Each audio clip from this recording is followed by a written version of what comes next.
Hello there, good sir. What's up, man? Good to see you, Ali.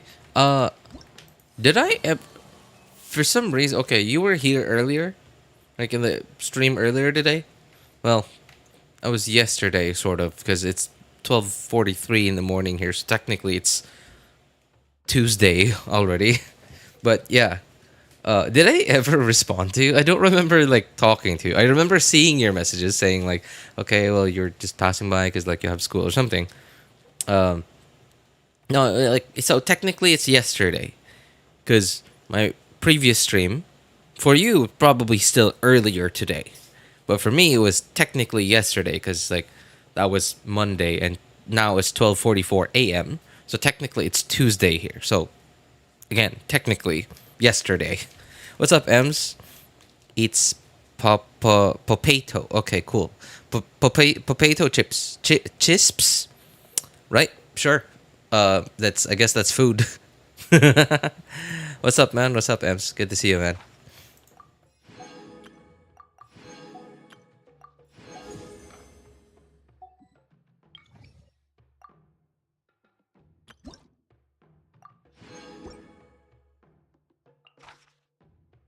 Immune to pyro, animo, and hydro. Okay, I guess we'll start with the one immune to pyro. Electro resistance, dendro resistance, and cryo. Sure.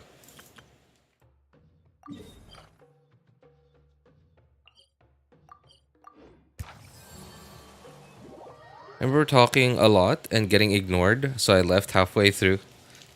And you ended the stream. So like 5 minutes later. Well, you did come in really late though. You did come in really late, but I really am sorry for ignoring you. Because I very clearly remember seeing your message, like multiple of your messages, but I was rambling about a lot of other stuff. It's like I don't even remember what I was talking about. I just remember I was talking about something. Uh, and yeah, and at some point I just I didn't mean to. I gave up on Genshin because I just got bored of it. But I still do enjoy watching quests and lore. Well, thank goodness there are a lot of content creators out there who just make videos of it. Honestly, like if you just get on YouTube, just look up like a specific like Archon quest or something, like Natlan Archon quest or a Fontaine Archon quest or something, right? There are so many you're bound to find at least one or maybe even two or like a dozen maybe YouTubers out there who've just uploaded basically a video like of them playing through the quest. And there are even some creators out there who just upload videos like just non-voiced, like no one talks. It's just the game audio and just basically a recording of the game. So you can just watch it if you wanna keep following the story.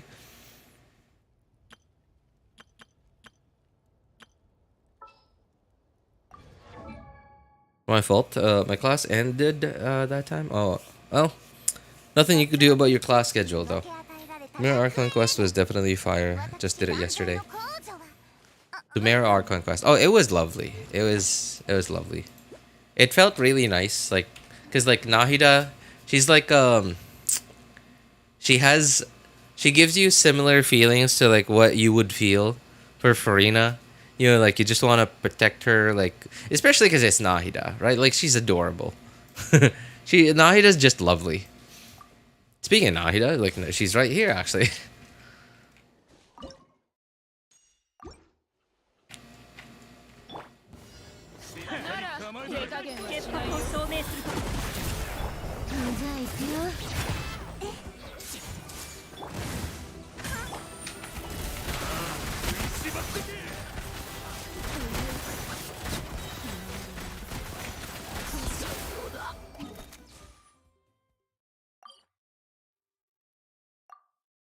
Oops.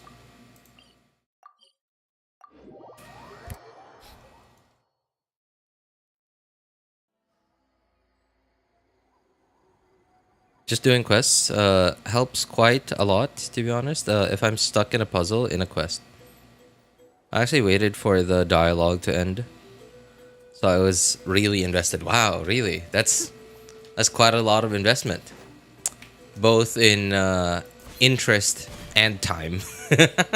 The last time I ever just let the dialogue of a major quest just play out was, now I don't remember which Archon quest this was, but it was the Archon quest when the chasm, like the underground chasm, was released, and I just let it play out, and man, I think that was like a 6 hour stream, and I think I might have finished the whole quest within that stream, but it was like a really long stream, and it was just that one thing, like just the quest, and I didn't do anything else. No dailies, no, like I might have done dailies like super quickly, and then didn't bother using up resin, just condensed them, and then like continued on with the quest. It was nuts how long it took.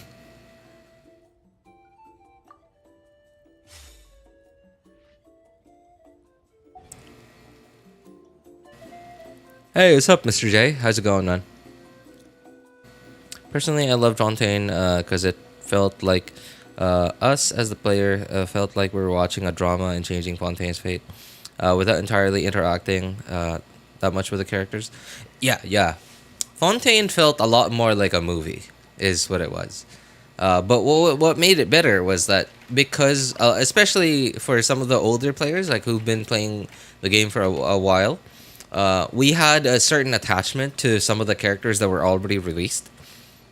So it felt a lot better than just a regular old movie.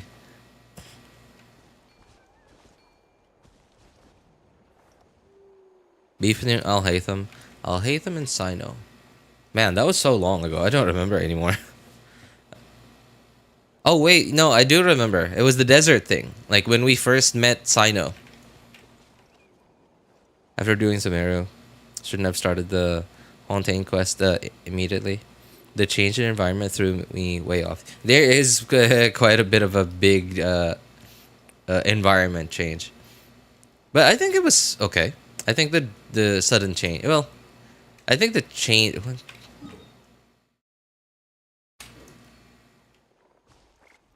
Is it a chest? No. Okay, it's not a chest.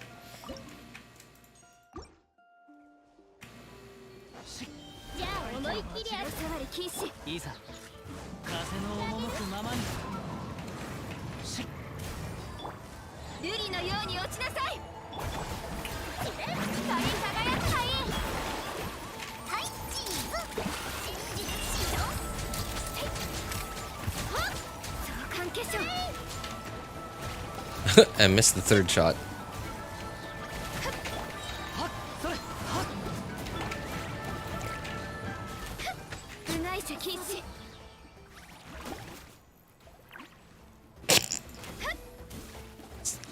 Well, that was a complete miss. Alright. What do we have next? What is that? Dendro. Okay.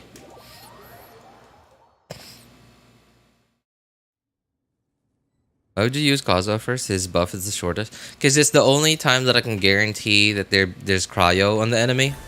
Because like Farina's summons, they attack so randomly that I don't know when there'll be cryo on the enemy again. So, also, I couldn't even swirl cryo there because the enemy was standing in water. So it really didn't matter in the end. Oh, that's ooh, yikes. Well, can I just go back, please? I'll be right back with you.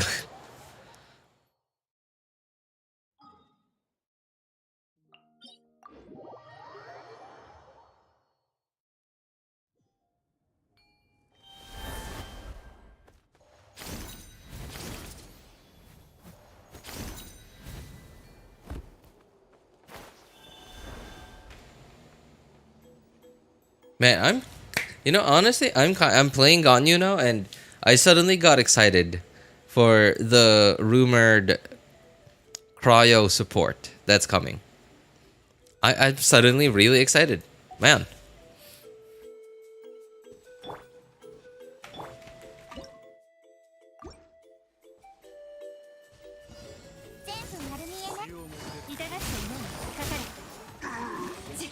Oh dear.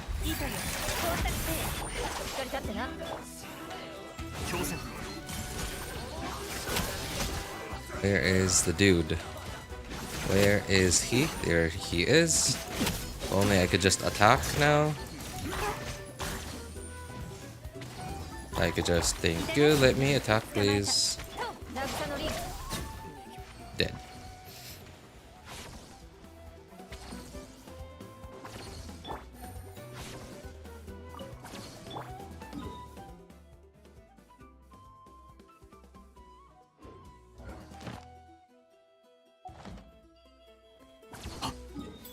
Really? No, I didn't level up or anything. I just learned the elemental gauge theory, and I'm now analyzing all the reactions you are doing. Hey, congrats, man! Congrats! Honestly, at first it seems so complicated, but like in the end, it really doesn't matter so much. Like it just the thing that you really only have to watch out for, like the most, is melt and vape. Melt and vape.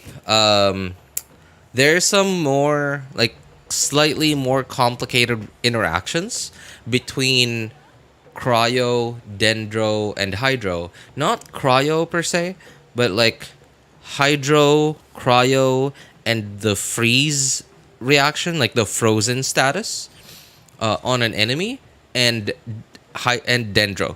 There's like some really complicated stuff in there, and it really depends on like which character is your cryo, which character is your dendro, which character is your hydro, etc., etc. It's a lot. It's a lot to like take in. But like once you learn it for the first time, and like especially if it's a team slash if they're characters slash teams that you have used and or will likely use a lot, it just sort of becomes like, okay, well, all I remember is like, okay, I use this character, this character, this character, this team, this rotation, with but then like with dendro with dendro teams like hyperbloom specifically, you're just like, okay, just spam everything. It just works. It just works. There's just no way to mess it up. The only way you could mess it up so badly is if some of your burst reliant characters just don't have enough energy recharge, and you mess up your particle funneling. That's the only way you can badly mess up Hyperbloom.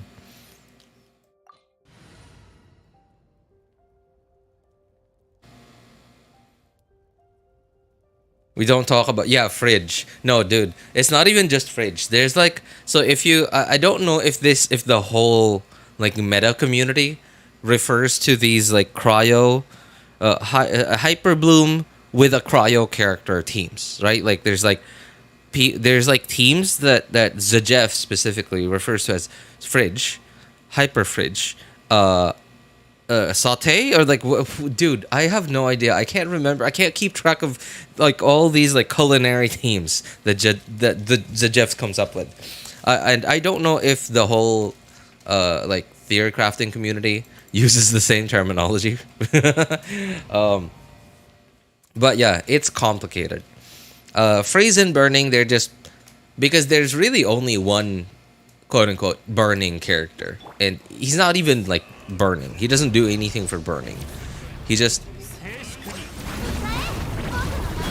he's just a character that does more damage if there's an enemy that's burning.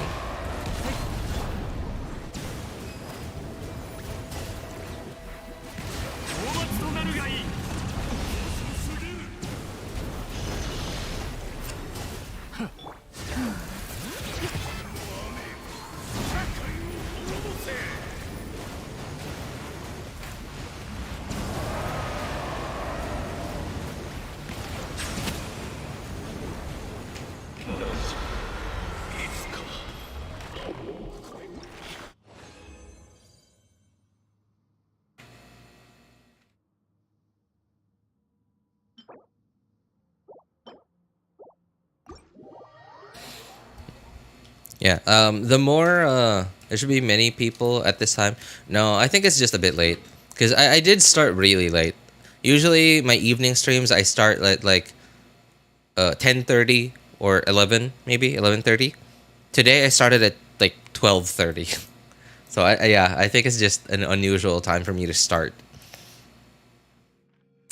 But usually when I start at my usual time, by now like somewhere between 12:30 and 1, there usually are quite a lot of people. So yeah, you're not wrong there. 2 hours ahead of me. I don't remember, but I'm pretty sure we've like talked about this before. It's 12:59 a.m. where I am Tuesday.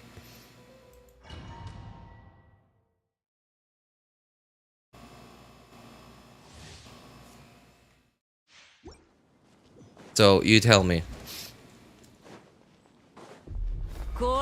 Yeah, so like I said, like elemental gauge theory, the only thing you really have to pay close attention to is just freeze and vape teams. Especially forward, or sorry, did I say freeze? Especially forward vape, melt and vape, sorry. Especially forward vape and forward melt. Those are really the only teams that you really have to pay close attention to.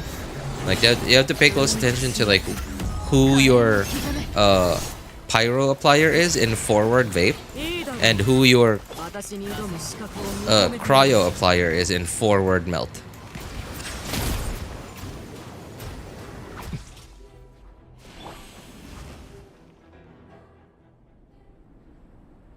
$10:30 here. So 10:30. So 2.5 hours. That's weird. Why the half-hour difference? Aren't time zones supposed to be an hour each gap? Why is there like a half hour? That's weird.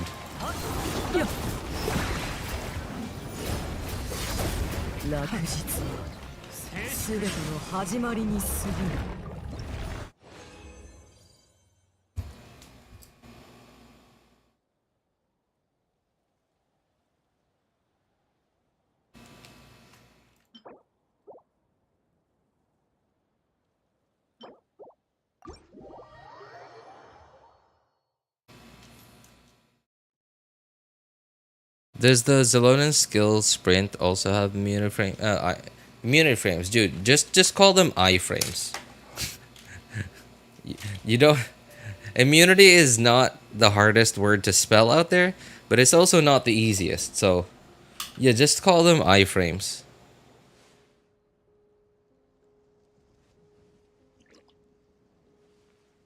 That's what everyone calls them.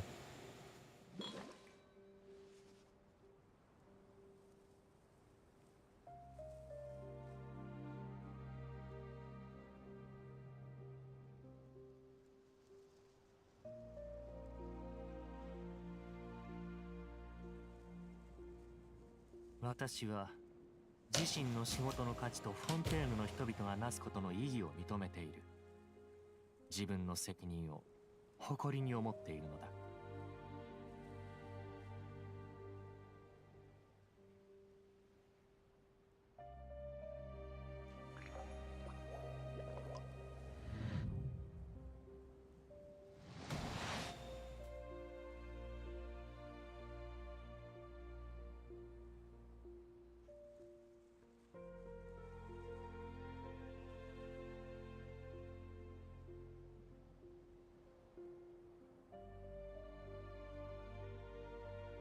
メルジーヌはフォンテーヌが誇る美しき生命体だ。彼女らとは良い関係を築くといい。決して傷つけたりしないように。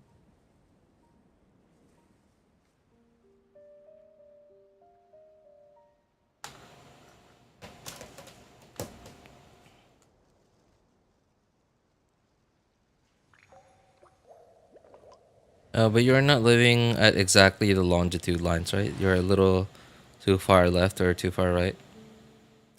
That's why the one half hour gap. No, dude. GMT plus 8. No, not plus 8.5. Not plus 7.5. GMT plus 8. Hong Kong time, baby.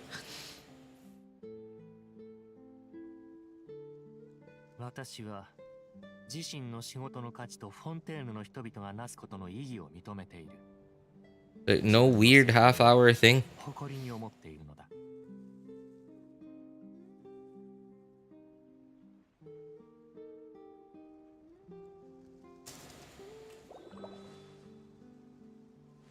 Also, I'm pretty sure Xilonen sprint in Xilonen skill. What's the word I'm looking for? Yeah, in Xilonen skill duration, also has iframes. That'd be so stupid if it didn't have iframes, because like it's the same sprint.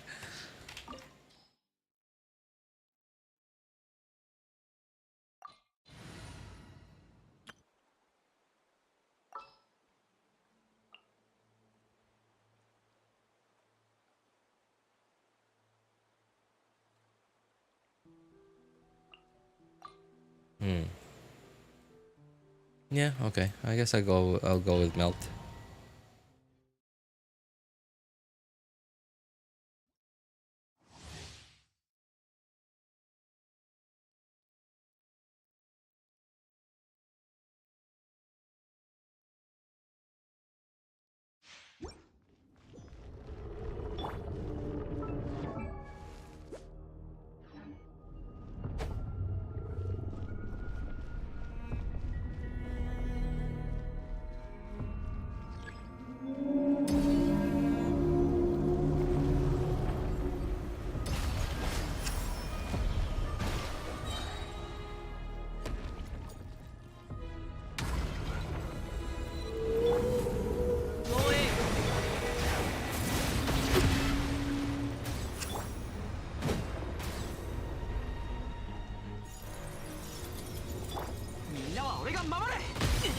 Darn it. Okay, I mistimed that.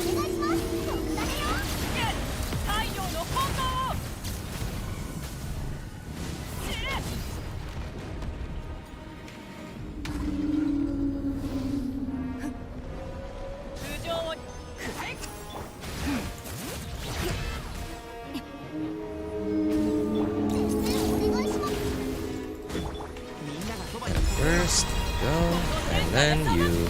And we're done. Nice.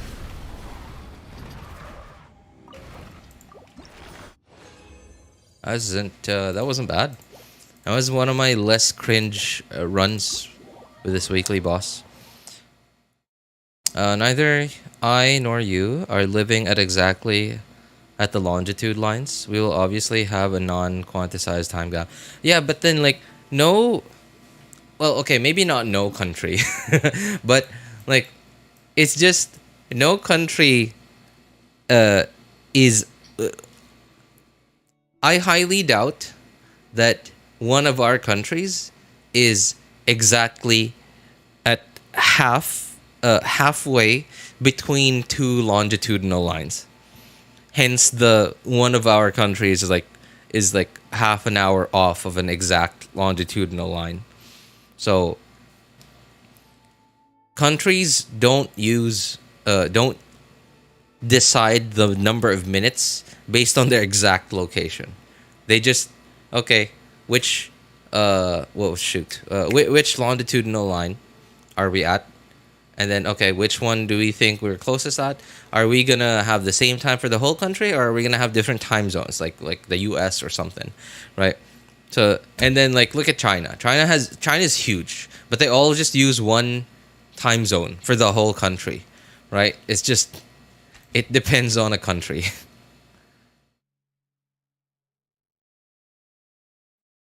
Now, I don't know who decides that, whether it's the country that decides that or whoever, but yeah, it's not because of your exact location.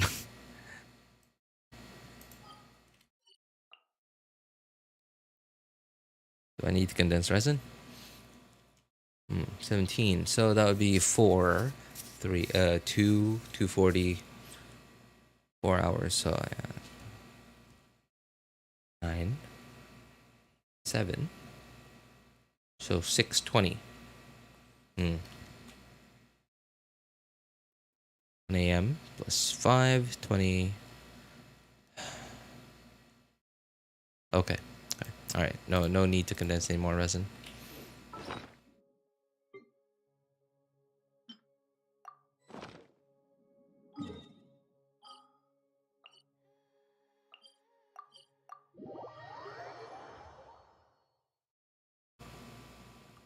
I don't understand why China only has one time zone. Yeah, because like they're not stupid about it, right? Because like, think about this. Think about this. I think it's the not stupid way to do things, right? Because like, think about this. Somebody who lives on the eastern part of the country travels to the western part of the country, and at some point, somewhere along the way, if you live in a country that has multiple time zones, at some point, somewhere along the way, let's say you started your trip at 1 p.m. and your trip took exactly an hour long, exactly 60 minutes, and you're traveling like whichever direction, and you just so happen to cross that point in your country that now the part of the country you're in now is an hour behind of where you started from. So you started your trip at 1 p.m., but somehow your trip ended at 1 p.m. Your 1 hour trip ended at 1 p.m. So it's just to simplify things. And honestly, I wish, like, I understand it's weird, like, especially if your country just like for example the U.S. just there's just so much like they just occupy so much longitudinal space, horizontal space, like from the tip of Alaska, like even Hawaii, for example, right? Like Hawaii to like what's the most eastern part of the U.S. like New York or something somewhere on the east, right? It's like the time difference. If they all just used the same time zone, it would sound real weird. Like when someone says, when you are in New York chatting with your friend in Hawaii or something, or is Guam a U.S. territory? I don't know. Right. So in Hawaii, and then you say it's 6 in the morning. No. You say it's 9 in the afternoon. No, 9 in the evening. So 9 in the evening for you in New York might be like the sun might have been like the sun might have gone down like 3-4 hours ago. No, maybe yeah, 2, 3, or 4 hours ago. But like if they had the same time zone, someone in Hawaii, like it would still be like the sky would still be like what?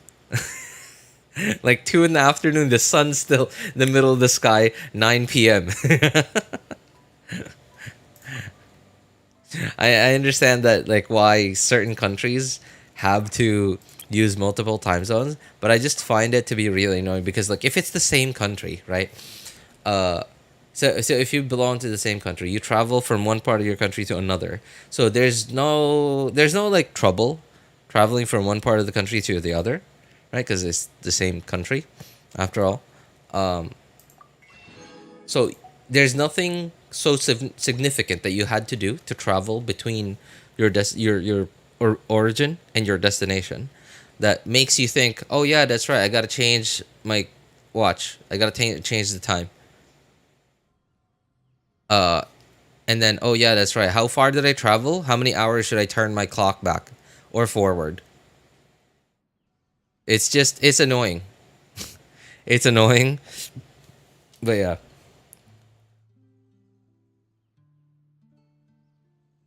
Some poor guy in China will have a new year and the sun will still be setting.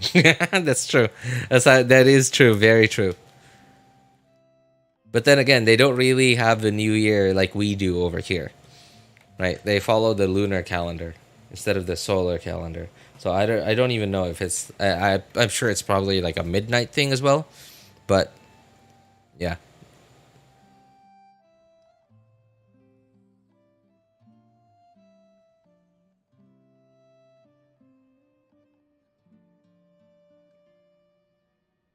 I don't know much about my own country. How am I supposed to know about the U.S.? It's an yeah. Physics, huh? Physics, I guess. If only the Earth was flat. Oh wait, it is flat. If only the Earth was flat. Wait, hang on, 60. Okay, 130. All right, sure. Let's use it, and then maybe condense 2. No. Wait, let me condense 1 first, and then let's see.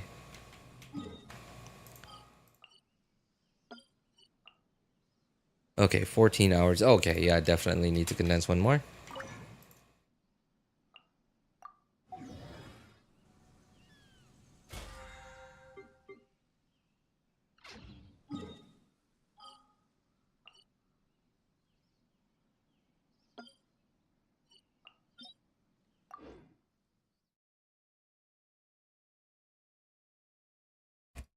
I mean, the radius of the Earth is 6,400 kilometers, so we can calculate how much we need to travel to change the time by 1 minute.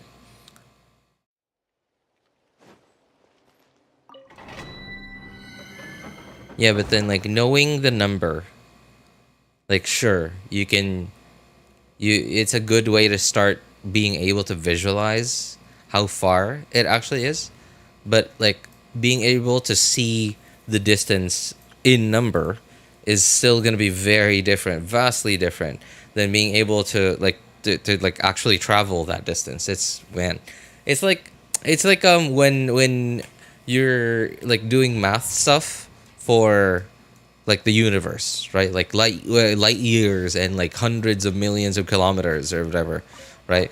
And then everything just sort of falls out of scale. Oh, that was the wrong man. Okay. All right. How do I? Okay. Let me just wait for that. Oh dear. Okay. Well, this is cringe. I'm gonna start over. So my mistake there was like I put pyro on the guy when I'm supposed to put cryo first before pyro. Cryo first so that I could crystallize cryo and like get the Cinder City thing. Yeah, it's you know.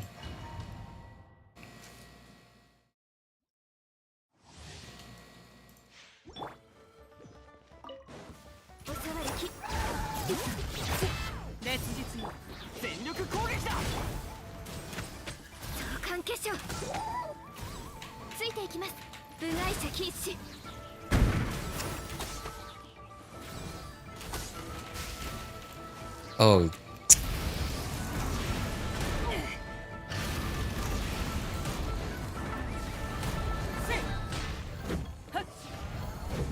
What? How did that end so quickly? Oh, because like the skill was already active. Okay. That was one of my more cringy runs of this domain. I just hate that like this is a C6 Ganyu, right? It's a C6 Ganyu with not a terrible build, right? Like that's not terrible. Also, why is my crit damage so high? Is this a domain thing?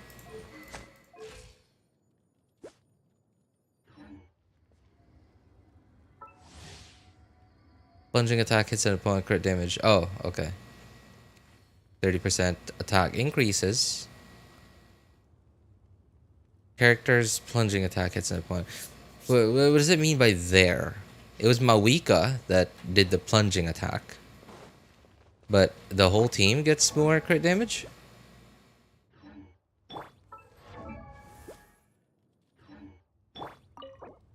Eh.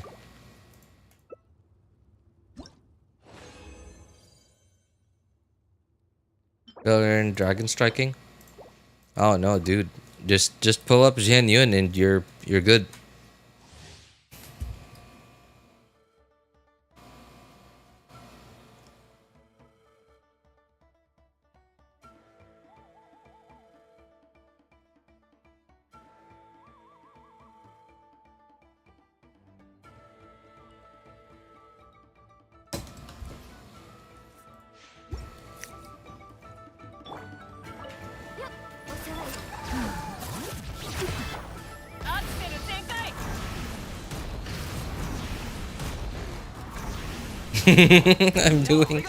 I'm doing some. Oh, Mawika's skill is over already? Oh, this is annoying. Okay.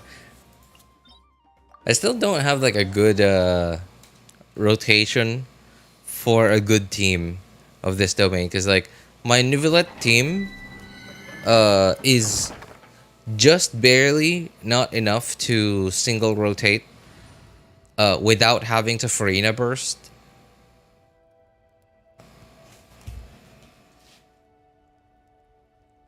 Just barely not strong enough to single rotate without having to do a Farina burst. So I'm trying out like different teams, different rotations to go through this domain quickly. It's taken me a while to figure it out.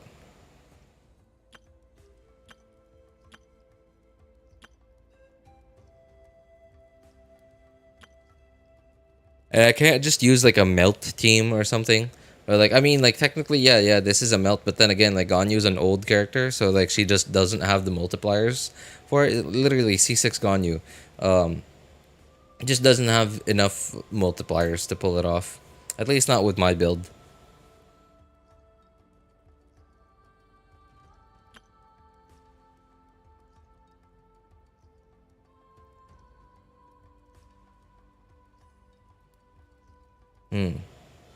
What about this one? Because I do a plunge on this in this team with Al Haytham.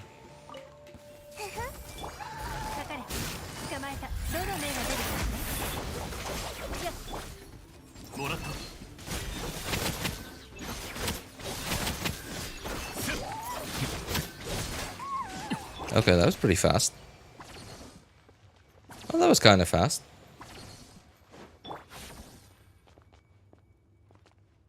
I guess that's okay.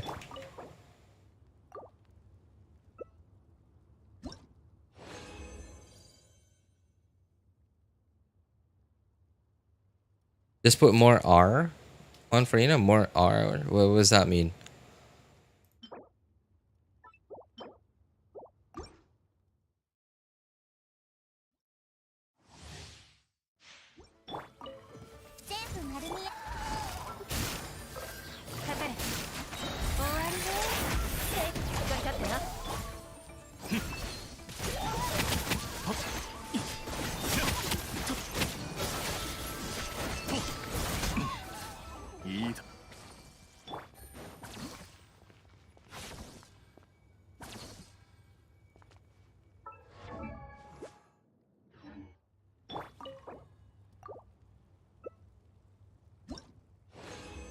ER?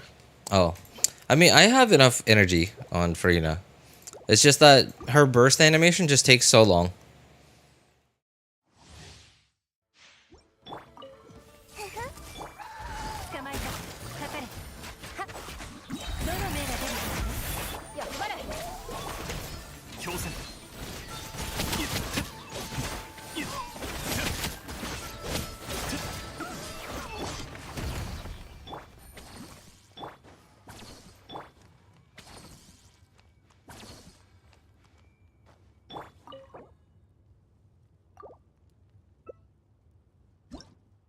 His team works, I guess. Yeah, but then I think my Nivelet team might just go faster. Yeah, if I just use Farina Burst.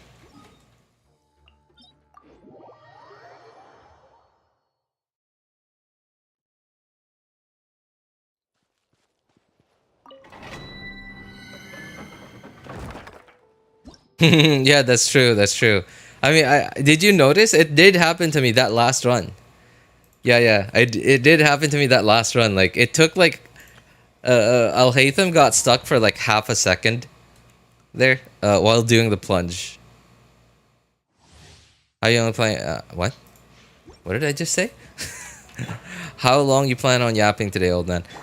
Just weeklies and dailies for all three accounts, and then I'm gonna do this event on one of my accounts. Because I have not done this event even once on my own accounts. I've done it on my friend's account, but not on my own accounts at all.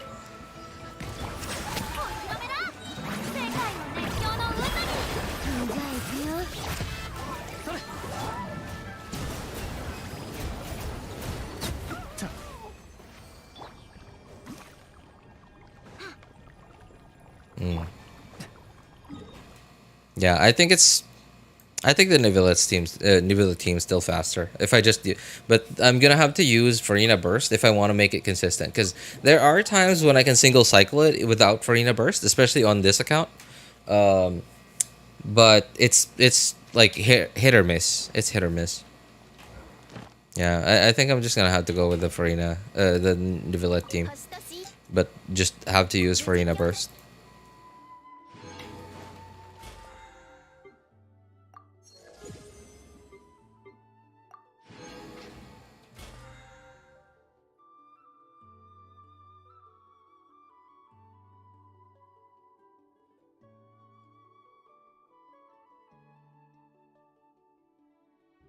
Didn't think you'd do a second stream today.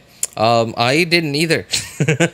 I didn't either. Like it's so I had stuff to do right after work, and then by the time I finished it all, it was already like it was already 11, and then at 11 I had another thing to do, and then by the time that I finished it, it was already like 11:35 or something.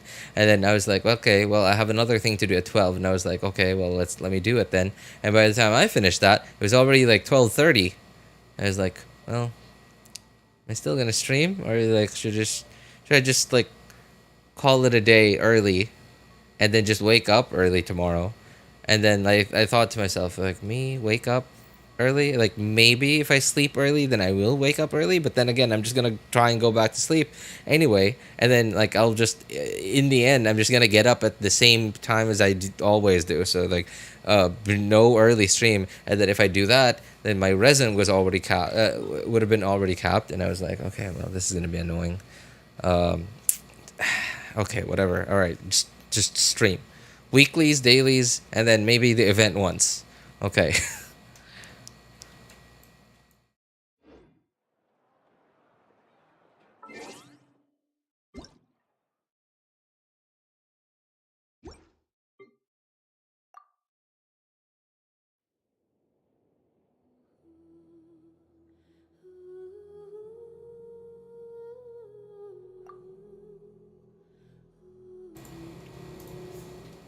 Of course, Ali, I'm always in your hearts. Oh, that's so cringe.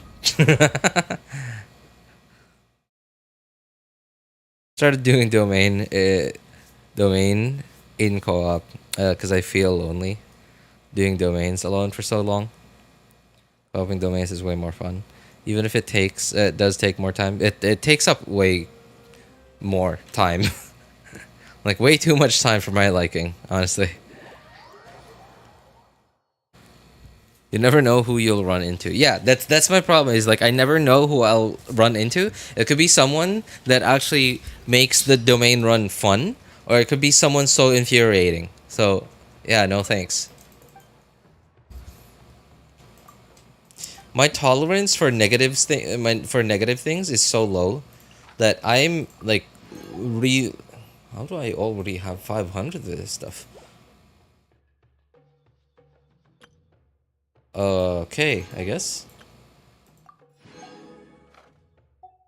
Anyway, yeah, so my tolerance for like negative stuff is so low that I am willing to just not experience something good if it means avoiding, or no, completely avoiding something potentially negative. Right? Even if I'm like guaranteed to miss something good, if it means avoiding the chance of something bad happening, I'll take it. It's just, I don't know what it is about me, man. It's just, those are just my preferences. It's honestly, it's kind of sad. I wish I weren't like this, but I am. So nothing I can do about it. Cryo, hydro. Okay, so I guess I can use a pyro team on all of them. All right, so let's start with the one that's weak to pyro then.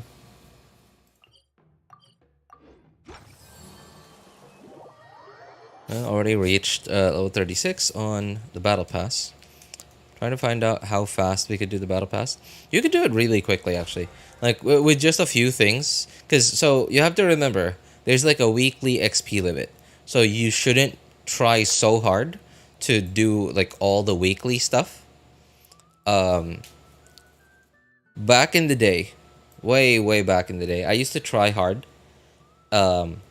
And like I would forge 20 items on Monday, every Monday, like including, like it's probably on my streams, like so many of my streams include me forging 20 things on Monday, cooking 20 eggs. Like, in fact, dude, look at how many eggs I have because of that.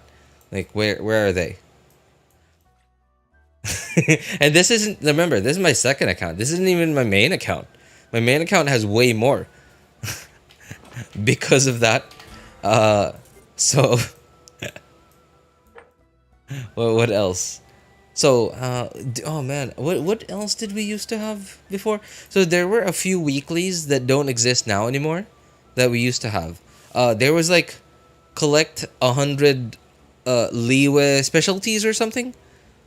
And like collect 100 Mondstadt specialties, and I used to do those every week. I think I did those before I started streaming, so I don't think, I'm pretty sure I don't have any footage of me doing that. But yeah, or yeah. This one too. I used to do this too, but I think I did this when before I started streaming. I think it was like back then when I wasn't streaming yet.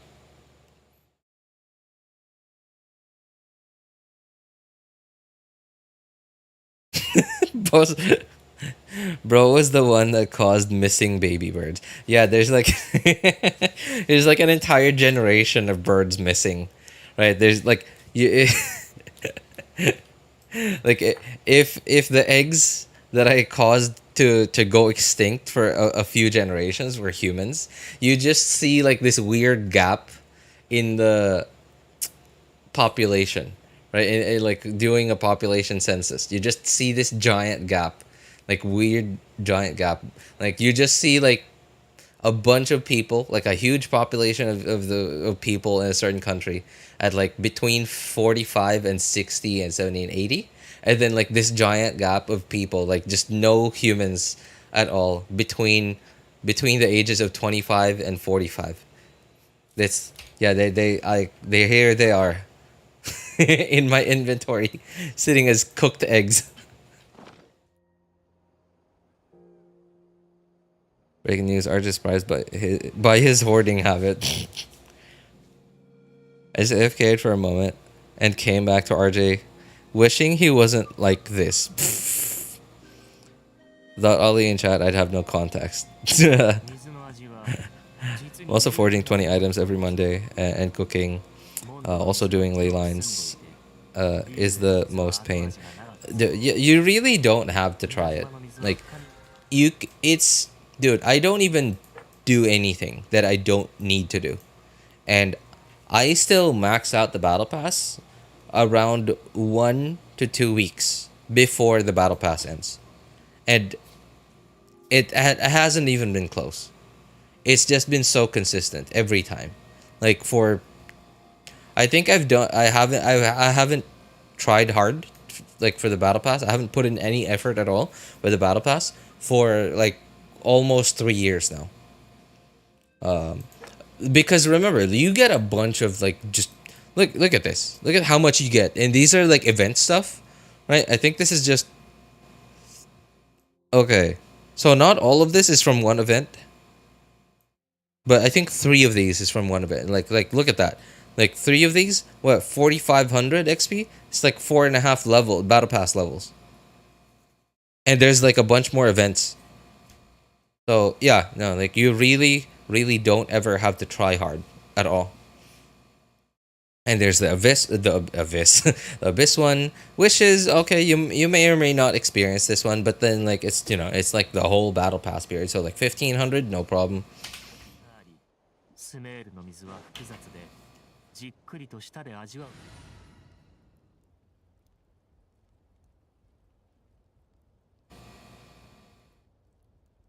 I'd make a joke, but I don't want to get canceled. Hey, what's up, Spirit? Good to see you, man. How's it going? You know what is what's a good Arlecchino team? I'm just constantly using this one, but I don't actually know if this is one of her best teams. I think I'm pretty sure her overload team with Chevreuse is stronger than this one. But I just hate running that team in the overworld because there's so many enemies that just the humanoid enemies, like lightweight enemies that just keep getting bounced around over and over again because of overload. I want to find out how fast we can do it. I'm curious, that's why I'm doing it. Reached max XP last week. Max weekly 10k. Oh yeah, like I would, dude. When I used to try hard back then, I would constantly max out the weekly thing, the weekly XP limit, 10k XP limit thing, like on Saturday, sometimes even Friday, and then like at that point, like, I keep forgetting. Like I press F4 and I go in here, and then like I claim all like for the daily missions, and then I realize, oh yeah, that's right, I maxed out.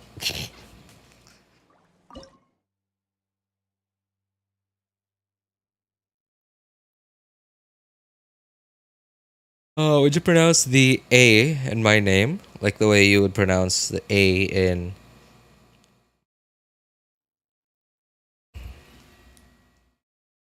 ball? Sorry, I thought it was Bali. Do not Ali. Say, hang on. Do pronounce the name the A in my name like you would pronounce ball ball. Okay, so I guess I am pronouncing it as Ali, Ali. So it's not ball. It's more like Bali, and I don't pronounce ball as ball, ball. Uh, then it would sound like Oli, wouldn't it? Wouldn't it sound like Oli? It's like, is that right? Bennett Xingchuan Nanyan. Oh yeah, that's a very F2P team right there. Just run solo C6 Arla.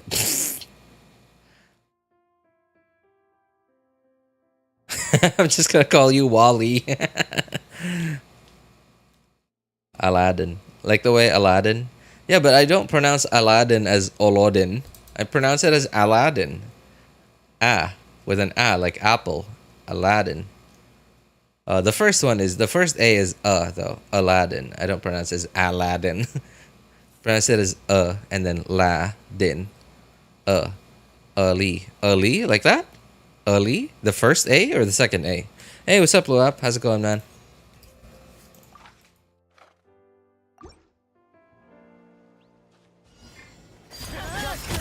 So it's not the same as the one in ball then, because the one in ball is like an extended so it's the one, it's more like, oh god.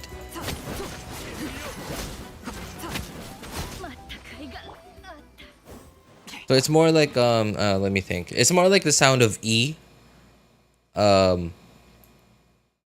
in energy, like the second E in energy, right? Where it's just an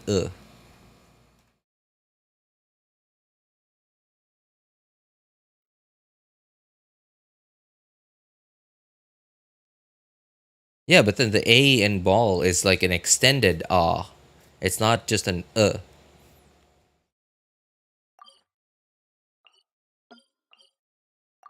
No, you're like we're having this whole discussion about this, and like I'm gonna like put in the effort to try and pronounce it correctly, as you ask me to pronounce it, and like okay, hey, cool, right? For like 20 minutes, I'll probably be able to say it correctly, like 40% of the time, and then like an hour later into the stream, I'm just gonna be calling you Ollie again, all over again. It's you know who you were talking to.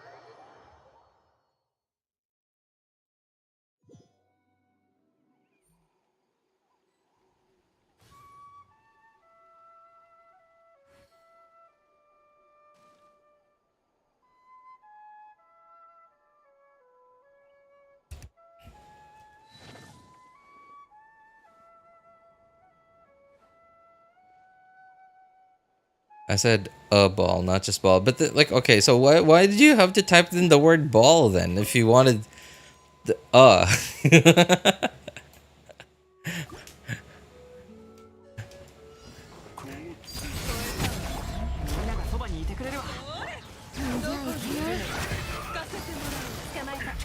Is it actually possible to consistently funnel particles from Arlecchino into Bennett? I find it really hard to do it. Because like Arlecchino's particles come out so early in her animation.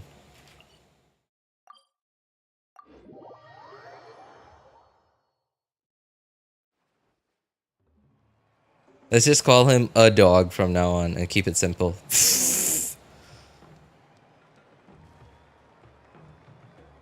Well, how about a ball? Yeah, you guys call him... This conversation is getting weird, man. It's getting weird. It's supposed to be... It was supposed to be such a simple thing, right? Just Ali calling us... Or asking us to pronounce his name. Like, what is this? Like, is this the more correct way to pronounce your name? I don't know. Right? Like, just asking us to pronounce his name a certain way. And then, like, we're just... Okay, I say we, but I think it's mostly me that's just making this a lot more complicated than it should be, really.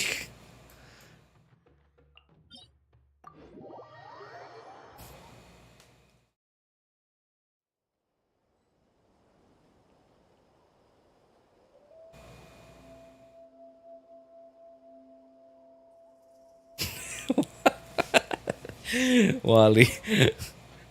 Like Ali being specific about like, oh, just this, just that, just this, just a short A. Da, da, da, da. Okay, and then like someone comes in like Wally.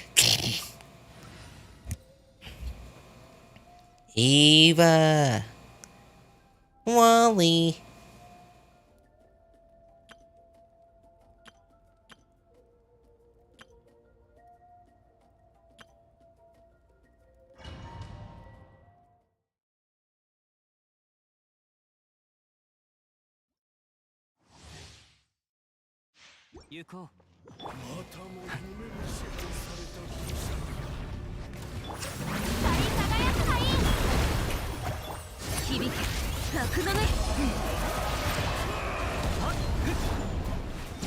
By the way, what's the damage difference on Hu Tao and Nivelet? Like, is Nivelet's like DPS ceiling so much higher than Hu Tao's, or is it not that much higher?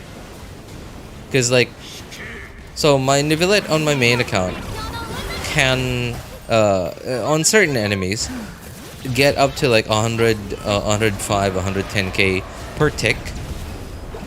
Whereas like my Hu Tao can occasionally get up to like 150 k per charged attack, but that depends on like the abyss cards Depends on the bis cards and stuff, other buffs like that. But like on average, it's about 100 130k per charged attack. But then like every charged attack is like every 1 or 2 seconds, right? So it's not like every second.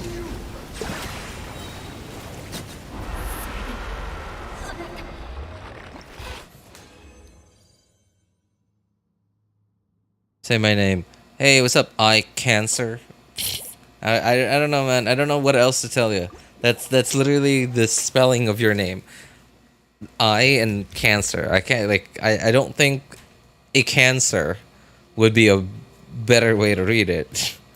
I feel like I Cancer would be the most what's the word I'm looking for? The least cringe way to read it. A Cancer? Feels weird. But yeah, okay. If that's your real name, then like I would prefer not to like mess it up. But if it's just an online name, then like okay, whatever. Hutao kind of needs very high investment to compete with Nivelet. I mean, like my Hutao and Nivelet sort of have oh no, they're basically equal investment. Yeah, C1 signature weapon. Yeah, they're C1 signature weapon.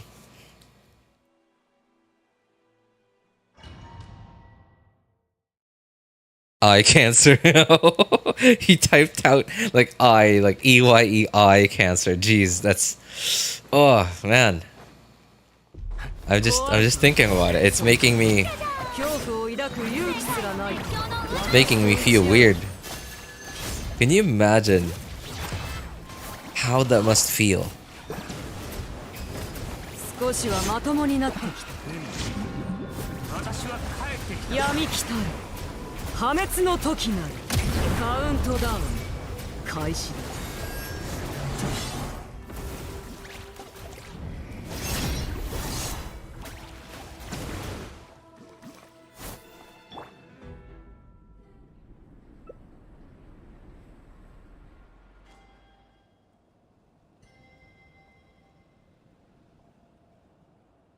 I'm switching accounts again. None of them are my real name. Okay, well that's fine then. If they're not your real name, then we're not really, at least the way I see it, okay? I understand like maybe you might see it or like someone might see it as like, well, you're insulting him by not reading him his name correctly. But then it's not really, it's an online name. It's like whatever.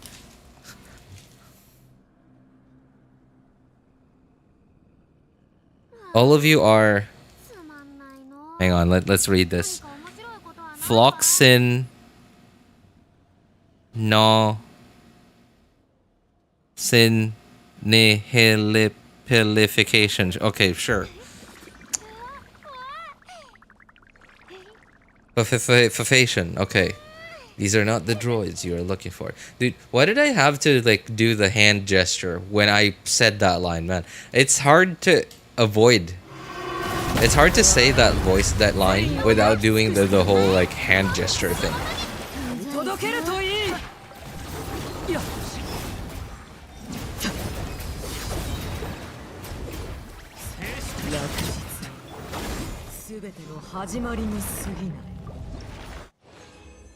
Nerd.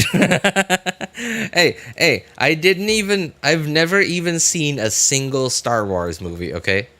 I just see so many clips of them that I'm like, I might as well have seen all of it by how many clips I've seen of it because of like how, like what, how relevant it is to like modern pop culture.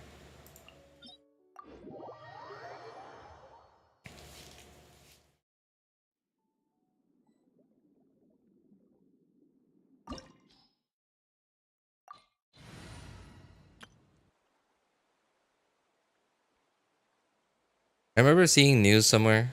A person has 4 types of cancer in his body. One in the eye. What? Luap, this sounds like some like you're building up for like a really elaborate joke. Like, is this for real? It's okay, RJ. I too can't help doing the Elon salute when I speak of the droids. The Elon salute. Oh my god. Oh man. You know, I did not even see like the actual like the original video of it, right? I just see clips of it from videos that weren't really talking about like Elon Musk or whatever, but like he just briefly gets mentioned and like like 1 or 2 second clip of him like doing the salute thing in the video, and it's, oh man, I don't know, but I don't know if cringe is the right word for it.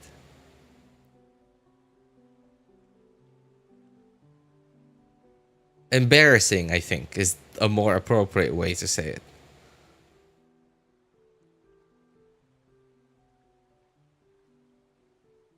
He was so giddy about it. And like, yeah, like he seemed like he was so into the moment.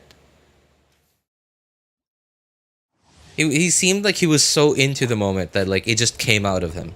Right? It didn't even seem like it was like a proper salute or anything. It just seemed like I see him, I see his face and like his like body language at the moment, and I think it was just a spur of the moment kind of thing, where he just felt like it was the right thing to do. But that at the same time, he also he had no idea like what he even would look like doing whatever it was. He probably just felt something and was like, okay, I should probably do something here. And I'm like, okay, like I'm passionate right now, and like whatever, right? So it was probably like, okay, do something, okay, and then like that's what came out.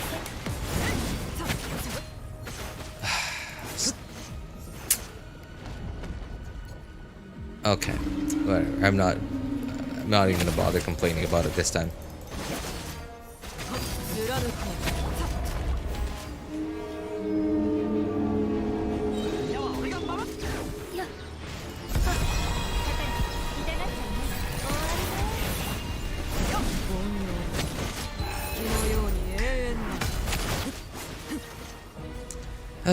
Man, gonna have to go into phase 2. He threw his arm into it. Did seem like he couldn't control it.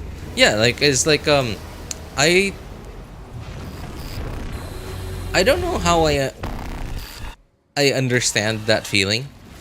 I think it's like more like a childlike thing, because like man, I don't want to, I'm not hating on the dude. Like I don't hate him, right? I have no personal, like, I don't know, investment into whether I hate or like the dude.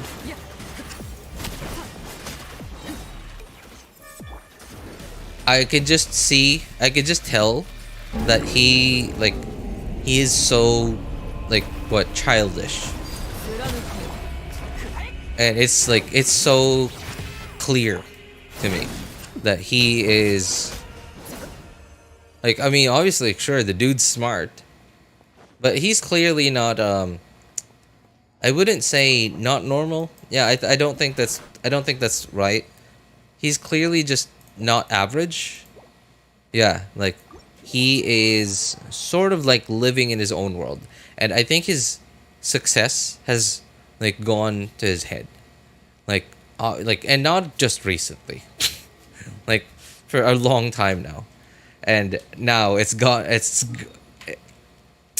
It was high. It was like way up there before, but then like nowadays it's, I don't even know where it is now. It's not just out of the ballpark anymore. It's like it's landed in the next state. No, the next state over the next state. It was just a childlike impulse is what I imagine it was. I can't explain how I understand that feeling of like this childlike impulse, like when you're excited, when you're giddy. Like I think giddy is actually a very appropriate way to put it. He just got giddy at the moment, and like a childlike impulse, it was just like, okay, do something, and like and then did the weird salute thing, and man, embodiment of embarrassment. Pretty appropriate. Embodiment of embarrassment. That's actually pretty appropriate there. Oh man, but then like he's him, you know, like here's the thing, he's got the dough, so no matter how much you hate on him, he's still gonna be living life good, and we're all still gonna be here, like clocking in the morning, clocking out in the evening, and then going back home, and then just going to sleep after work, and then repeat, right? Like yeah, so it doesn't matter at all to him.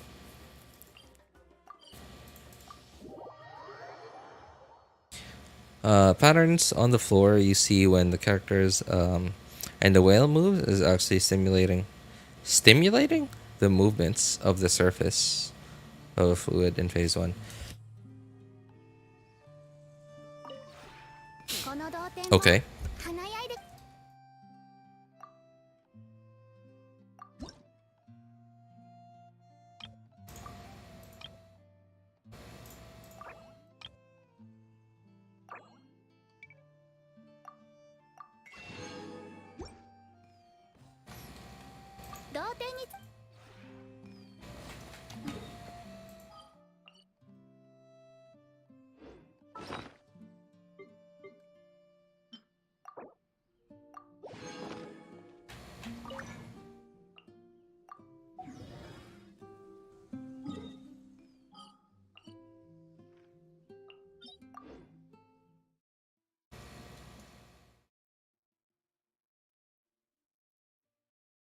Simulating as in simulation autocorrect flunked me. Oh, okay. Well, you know what? Honestly, I wouldn't mind. I wouldn't mind the stimulation. It's midnight, okay? Things get weird. We all need a bit of stimulation every now and then. Did you see Seem? See, I'm assuming that's C. Latest gameplay of so PoE. Sorry, what is PoE? Path of Exile, right?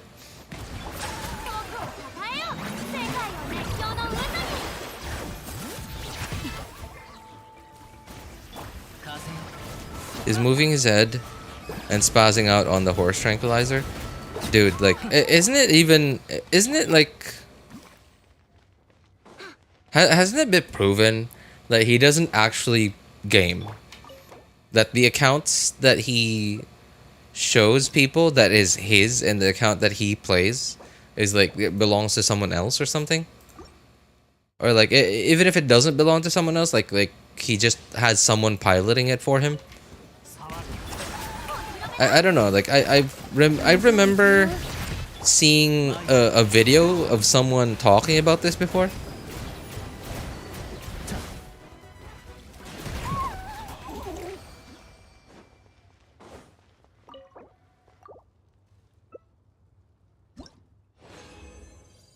Yeah, over and over and over. There are clips of his gameplay where it gets flamed in chat. Well, I'd post it if I could find it. People are very mean to him in game.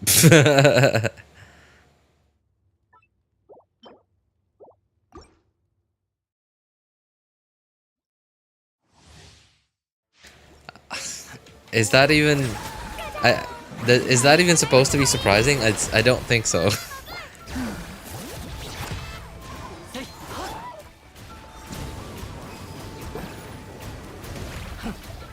A billionaire that most of the world knows plays a video game and is online and is just what, like 100% exposed to people who are also online. So yeah, no, it's not surprising, but people are mean to him online. No, but it's still funny. Oh, okay.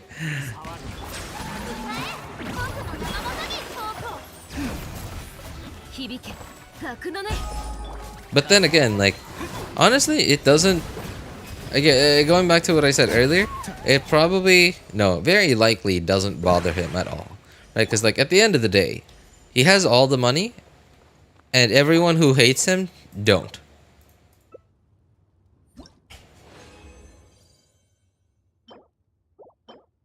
It does bother him. Well, I mean,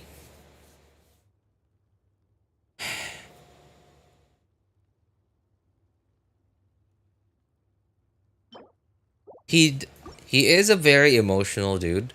Cause like look at his. I did not closely follow like the whole buying Twitter and backing out of it, and then like in the end buy like going through with it thing. But it really did seem like he just he just went through with the deal, just to give the previous owners the middle finger. Like it really did seem like it.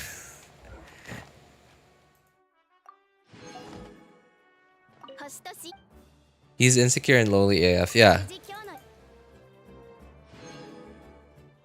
he was forced to go through that. He tried to sue over it. Yeah, yeah, right. Because like it was honestly, I Twitter is, and I think everyone agrees with this. Twitter is overvalued. Even now, even now, Twitter is overvalued.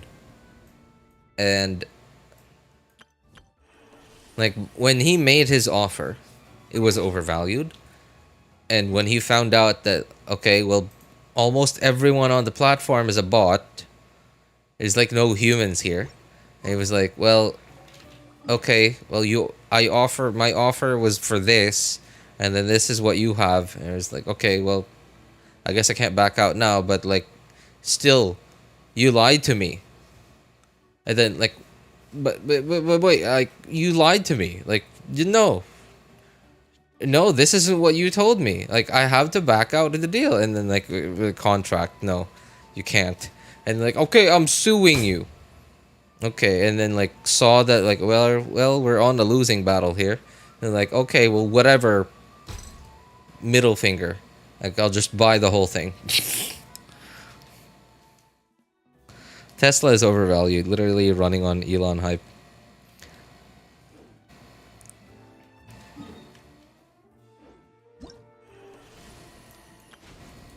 Man, you know, okay, it's still weird to me, by the way. Like, they've had so much time to earn so much money, right? From investment capital, right? Like they're a publicly traded company, right? Like you think at some point in the last like however many years they've been operational, they would have figured out how to make a car, right? And like I understand, right? This isn't something that you could just do, right? You need experienced engineers to come up with like proven, like very proven and very like well used like what methods, machineries, whatever it is, right? It's like why keep hiring guys with no experience? Why keep hiring young people? Just hire like one or two or like a couple of like highly experienced people and get them to be in charge of the people with no experience.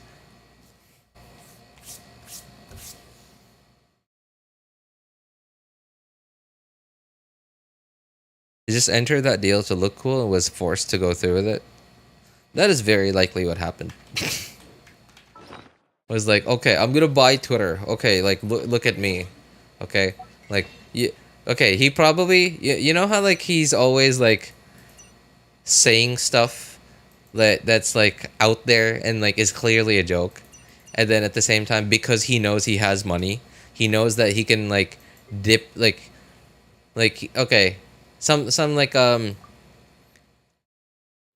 I could dip my toes in like a lake in Alaska. And then like buddy's like haha good joke, and then he's like he knows that he has the money, so he knows that he can like taunt people and actually make people think that like oh like he's gonna do it like right, and then like in the like last minute he'll back out because he knows he has the money to do stuff like that. I think that's kind of what happened. He got to the point like he just dipped his toes in a little bit too much, and then the ice was thin and then fell in.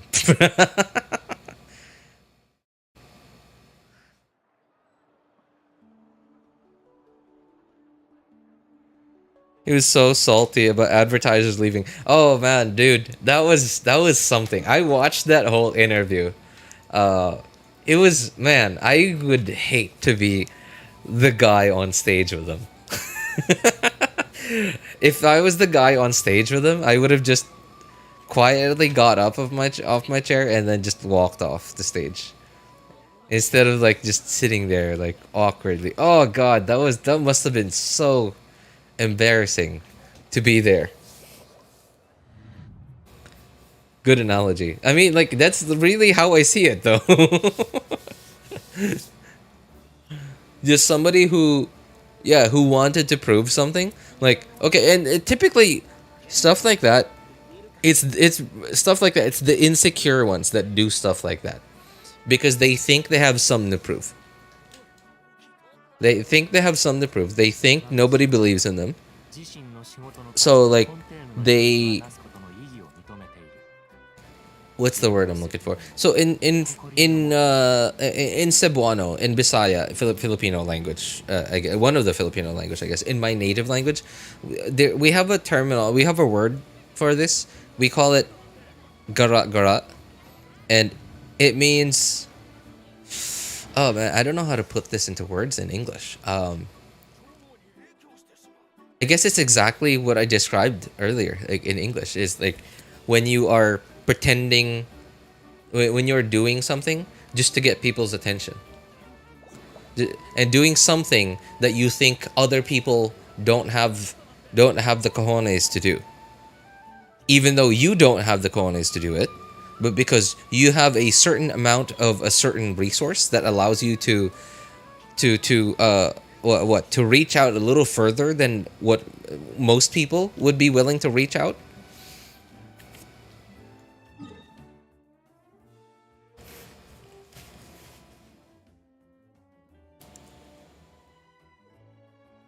Peak comedy.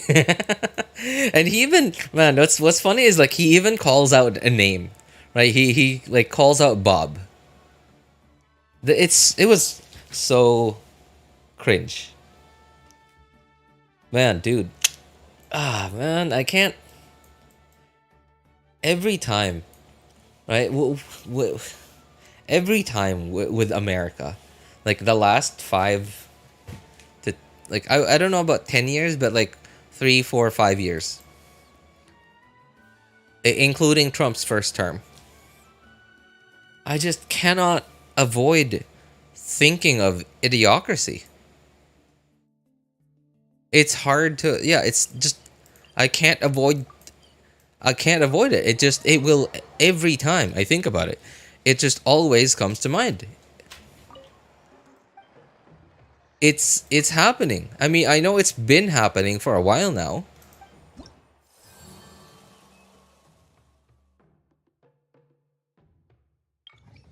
But now it's just so obvious that it's here. And then, okay, like somebody might be able to argue and like, okay, well, like George Carlin called out this and that back in the like 1990 or something, like I don't know what, I don't even know what year George Carlin peaked at, but it was somewhere along those years, right? And like he said, it was here. He said people have gotten dumb, like Americans have gotten dumb, like America's doomed, whatever. Like in 1990, 1995, whatever year. But then like, and like here we are, 2025, still it's not happening. I'm like, okay, yeah, sure. It's, I don't know if it started there, but it's like it's here. What's in the movies, like the exaggerated version, that's in the movies, like, you know, Idiocracy. The exaggerated version wasn't supposed to come true. It wasn't supposed to come true. It was supposed to be like, well, it's a movie, right? It's an exaggerated version of reality. But then, like, somehow, some way, like, people just got so dumb that somehow even the exaggerated version came true.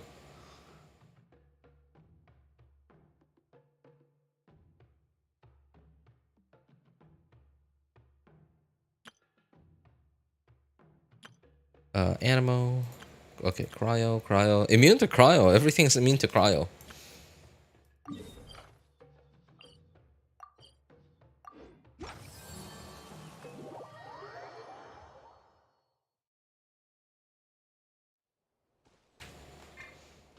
Two grandpas yapping with each other? What's up, Maisa? Hey, you know what? Why don't you run along? Yeah, why don't you run along?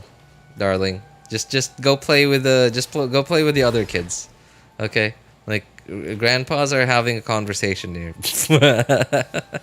Also, hey, good to see you again, Maisa. Good to see you twice a day. I don't think I've seen you twice a day ever.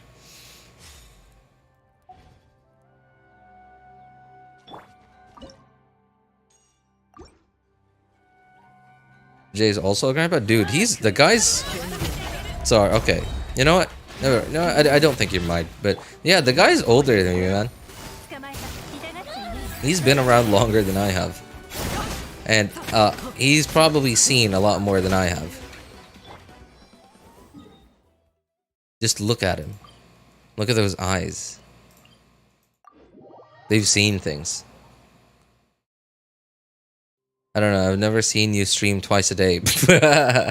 I have done it before.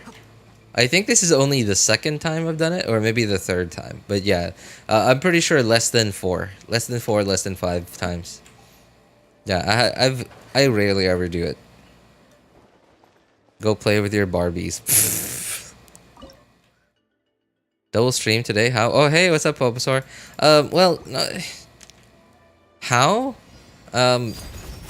I did it? I don't know how to put it. I did it. But yeah, no, seriously. So the first one was like in the afternoon of Monday. And this one started in the evening. Well, midnight. A few minutes past midnight. So, technically it's one stream yesterday and one stream, quote unquote, today. But yeah, that's what happened.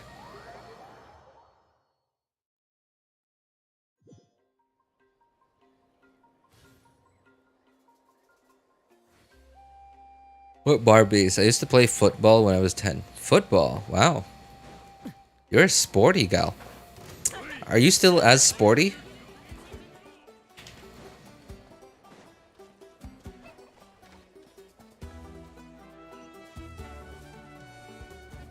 I said you were the ball. Oh my god. Oh, dude.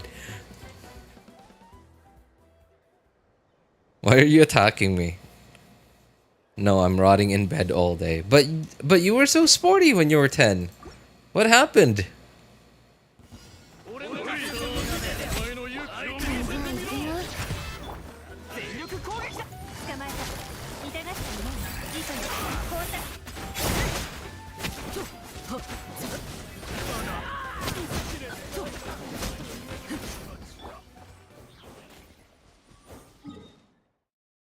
But then again, you know, I was also sort of sporty when I was a kid, so, you know.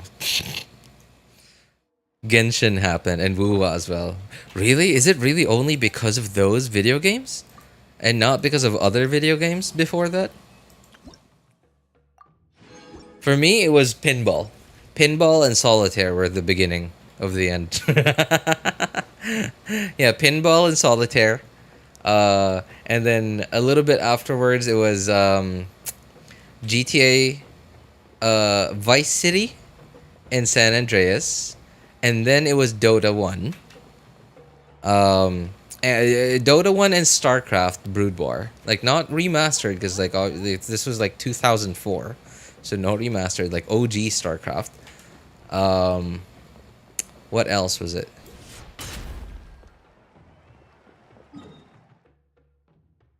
Oh yeah, that's right. At some point, Ragnarok online, but not so much because I never really got to the point where I even understood what I was doing in the game. So, Ragnarok online, and then at some point, Gunbound, which is a turn-based, like very childlike looking game, but it's really not a game for children. I don't know. At some point, Rakion, which was probably the game other than Genshin, like, yeah, a game that I took so as seriously as a that's the wrong team. As I take Genshin, and like how much time and effort and like how much in how invested I am with Genshin. Like I was as invested invested in Rakion as I am in Genshin now.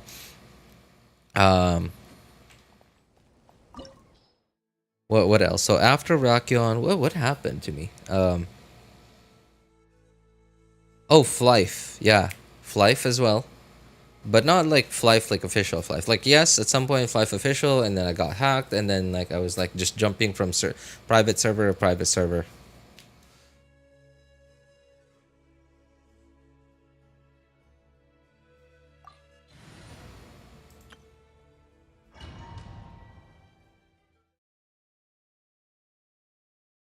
Look who's talking about being lazy. I was also very sporty when I was a kid. Then a certain thing in 2020 happened. 2020, huh? Oh wait, you're talking about the pandemic, not Genshin, right? Also, they might be the same thing. Maybe Genshin was the pandemic.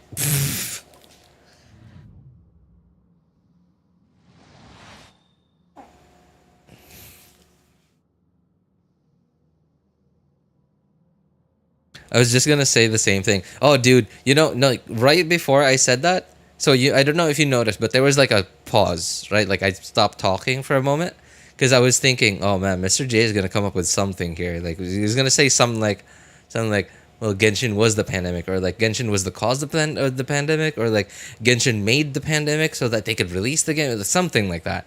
And I was like, okay, come up with something, and like, okay, that was what I came up with.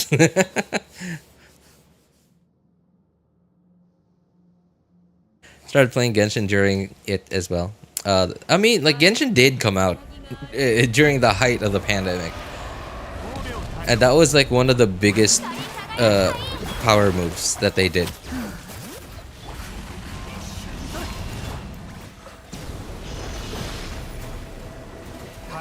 It's hard not to think that Genshin probably rushed to get the game out the door when they found out that like, oh, there's a pandemic, and like the whole world is like quarantined or something.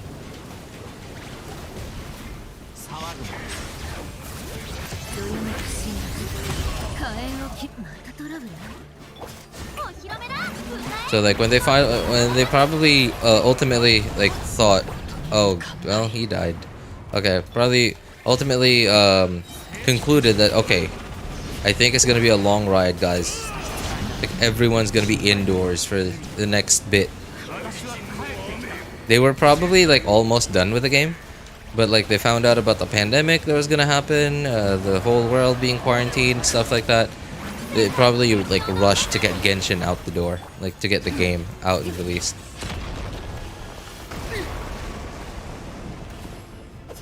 It is so confusing to me. Where the heck is the hitbox for, or no, not the hitbox, like the attack range for that attack? Because like I really feel like I was a good distance away from where he split the this platform, and like somehow, for some reason, he still hit me. Still hate this boss, man. Can I stop farming this boss? Do I have enough more materials to this boss than I do other weekly bosses? No, I guess I don't. I just hate this boss so much, man. I just wish this boss didn't exist. I just wish I could get the same weekly boss mats from like another boss.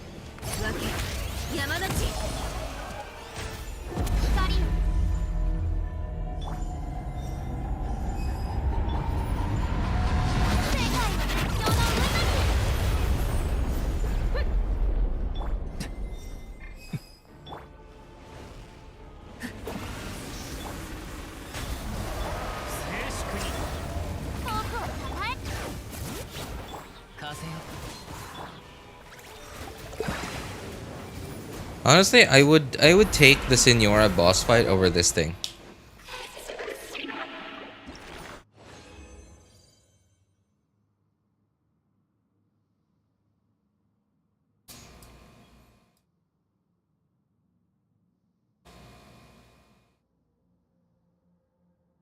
Genshin in September 2020. while pandemic started in December 2019.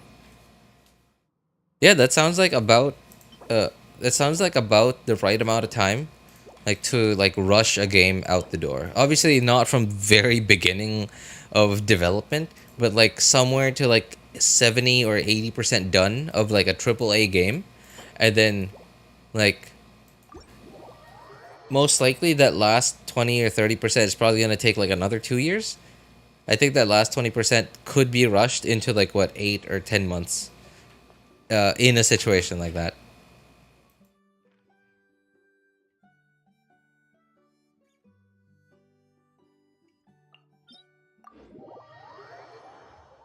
Hey, what's up, Ryan? How's it going, man? C6 Pyro MC 2 weeks ago. 2 weeks ago. Wait, what were we missing to C6 Pyro Traveler? Speaking of the cause of the pandemic, South Park covered that before. I could even think of it. LDR, the fault of Randy Marsh and Mickey Mouse. Okay, that's pretty good.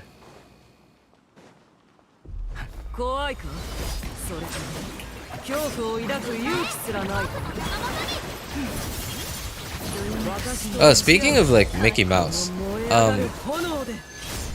how many of you guys know about Disney letting go of the copyright, the rights to Steamboat Willie Mickey Mouse this year, like January 1st, like New Year's Day, they let go their license, or like I don't know how it works, like the terminology for it. Their license, their ownership, whatever, their copyright of Mickey Mouse Steamboat Willie expired on January 1st of 2025. And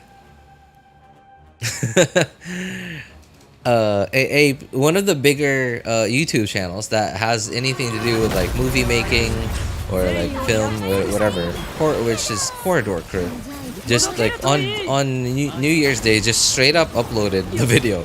Like they didn't even like come up with anything funny or creative with it. They just re-uploaded the video. Oh well, that hits hard.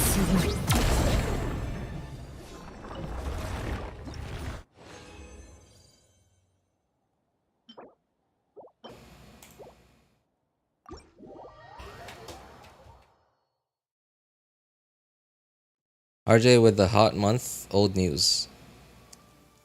Yeah, it is old news, but I don't hear. No one I know has ever talked about it, so I'm bringing it up here. A lot of people did talk about it. It was big news right before it happened.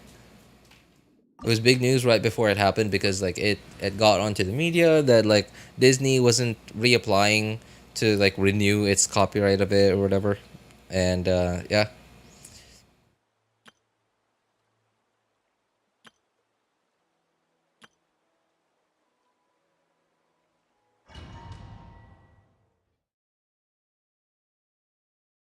But then again, I say that no one I know has ever talked about it. But then, I also don't know anyone. So, yeah, that's no one. Much as I watch Disney, I never heard about such news. It's not really something that people who just watch Disney also find out about. It's more, it's the kind of news that like more niche kind of people know about, like people who are into like filmmaking and stuff.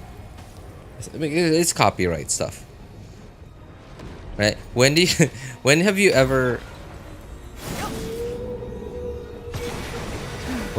heard of like what Snow White talking about copyright?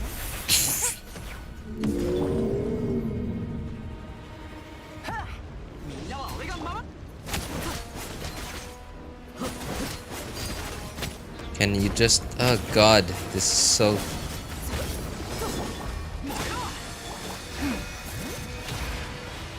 Okay, we're going to phase 2 again. Probably never. Yeah, right. They're like people who watch Disney because they like Disney content and other stuff.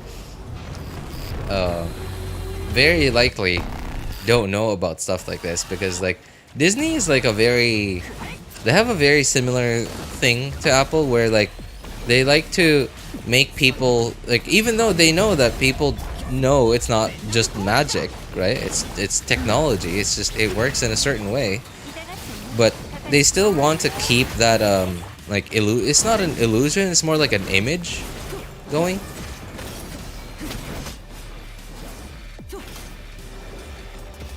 Yeah, they still want to keep that what image going, even though they know that people aren't stupid enough to believe that it's just magic.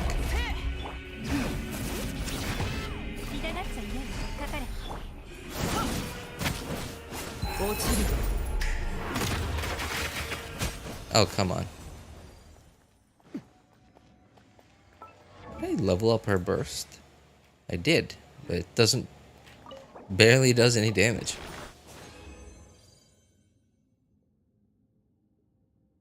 No one talks about it because it's too old to be relevant. It really isn't even relevant to almost anyone at all. Because it's like what year did Mickey Mouse like Rainbow Willie, Steamboat Willie? What the heck, Rainbow? Steamboat Willie, Mickey Mouse even come out? So like who would it even benefit today if the original copyright owner were to lose their copyright of it? It wouldn't benefit anyone. It wouldn't what? What's the opposite of benefit? Harm? I guess. Anyone? Yeah, I guess it wouldn't harm anyone. It wouldn't benefit anyone. So yeah.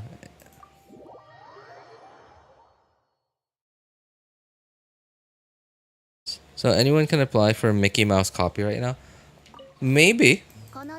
Yeah, cause like it's like out. It's free, right? Like the IP is like out there. It's like out in the open. Oh man, speaking of copyright, you know, okay, so I don't know if you guys have heard of this piece of news, but like there was a song from I think Farina's Story Quest or I think it was Farina's Story Quest. Yeah, yeah. So a song from Farina's Story Quest. I think it was like the final like pre-recorded cutscene. There was a song that Farina sang in the end, and somehow some random person out there in the world got the rights to it. Like I don't know if it's like dude, this is like copyright stuff. I hate copyright stuff because like it's always so complicated, but like at first, like, so when I streamed me going through that quest, like my stream when it became a VOD, it was like there was no issue. But at some point, a couple of weeks down the line, all of a sudden my VOD was demonetized. And the VOD was demonetized, and I looked it up, and like I looked up the copyright stuff, the copyright part of the video, the part of the video that had like a copyright whatever, and I was like, okay, well this is the Farina song, and then like at some point, I looked up like who owns the what, like the IP or whatever, right? Who owns the copyright of this thing? And it was like some channel that had nothing to do with Hoyoverse.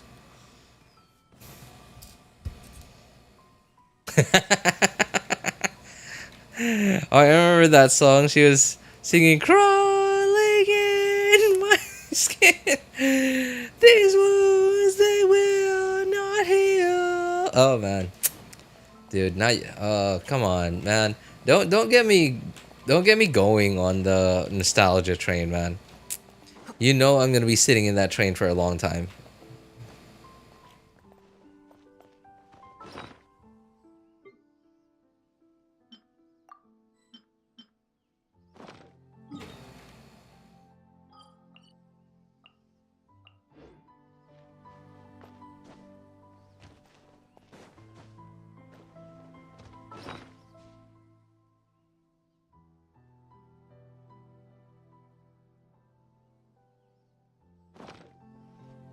Hmm. This is odd. Wait, what? Where's my resin? Why is the amount of resin I have? Why does it seem different on this account? 60. Okay, let me condense. Okay, I'm gonna use this up. I'm gonna condense one resin. Okay, no, it's actually the same. Yeah, but for some reason I have 5 condensed resin on this account, and not 4. Did I mess up or something?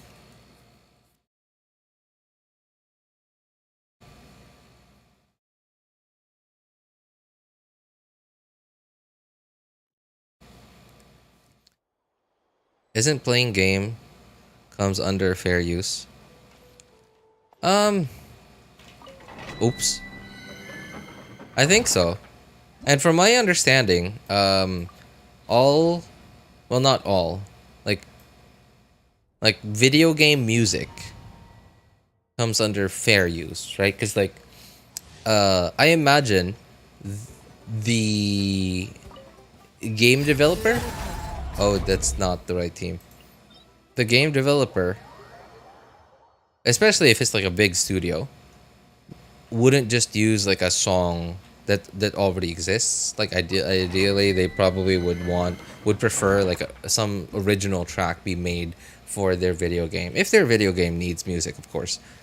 Um, and I imagine whoever they hire to come up with such music for their video game probably wouldn't even be able to to get the rights of such a song.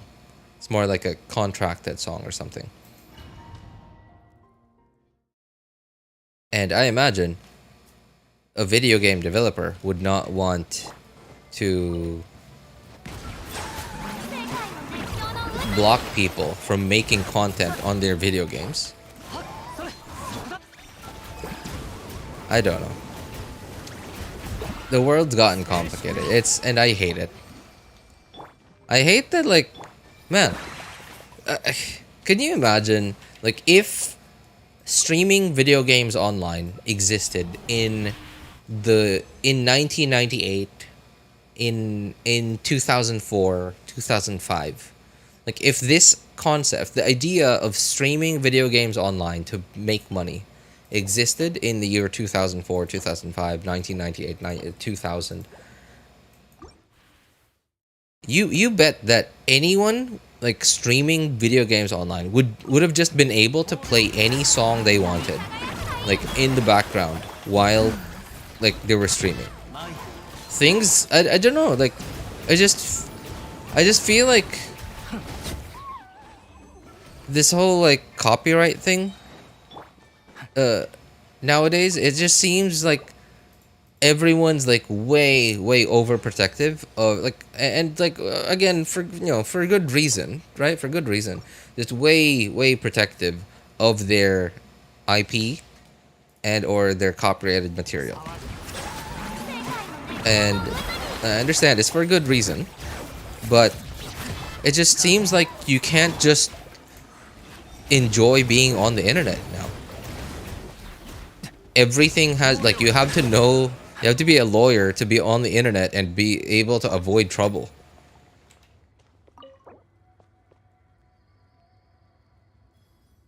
RJ, that was heartwarming. You need to sing for us more. Oh, dude, I have a terrible singing voice. RJ might give Lloyd and Gia, who in the world are those? Some competition with that singing. Who's Lloyd and Gian? I like Ayato. Yes you do, mate. Yes you do. Gian from Doraemon and Lloyd from Greatest Estate Developer. Who? Okay. I know Doraemon, but like, what is this like estate developer? Real estate developer?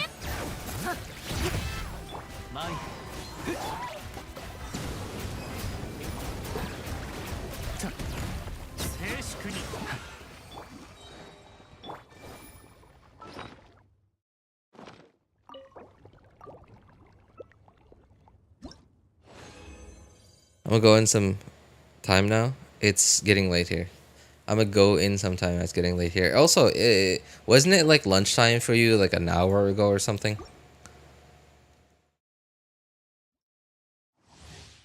No, RJ, I mean it. That was heartwarming. You're the next Wing?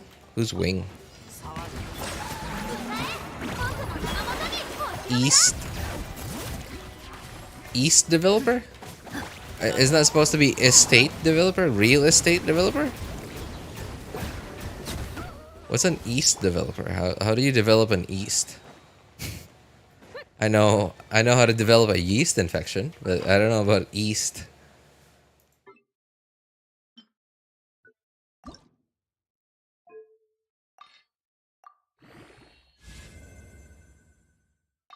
That was a joke. I actually don't know what in the world a yeast infection is. I know it's a skin thing, but I have no idea what a yeast infection is.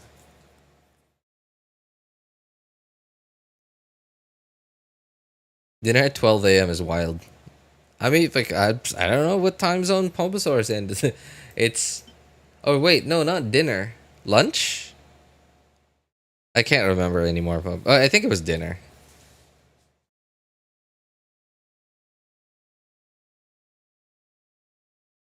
RJ, you can't insult my English. I have a skill issue there. I mean, I'm not trying to insult you. I'm trying to. I'm trying to. What's the word I'm looking for? Okay, sorry. It's 2:30 in the morning. It's not the most efficient. It's not the most effective time for the brain. Okay.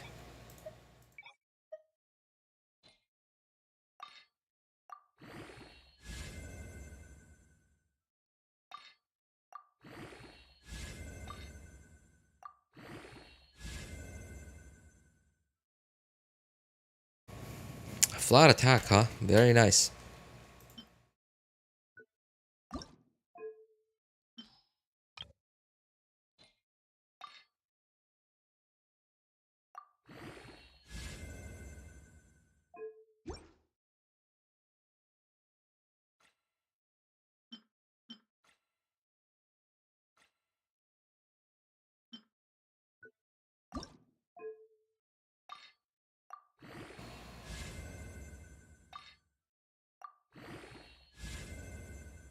Brilliant.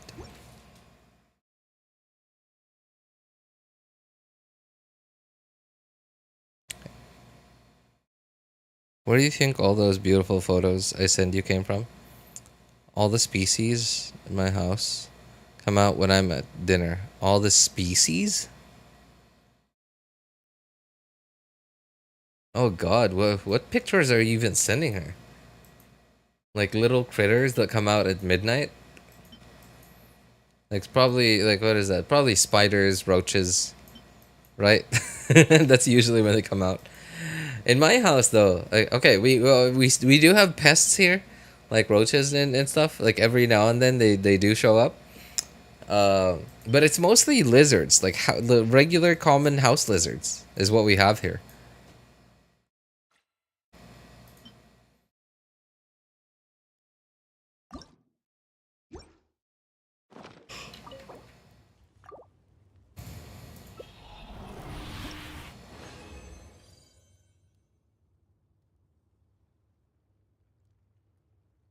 Sent it in the server. It says roommates. Oh man, you're making me think even more what kind of quote unquote roommates these are.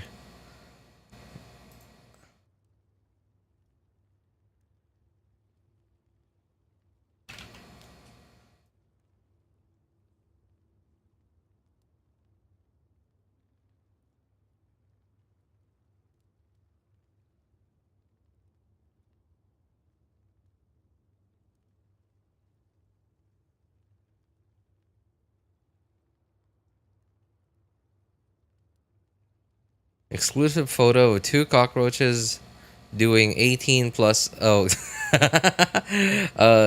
or at least that's what Muji told me that is. Link please or ping. Alright, spider by mistake. Spider?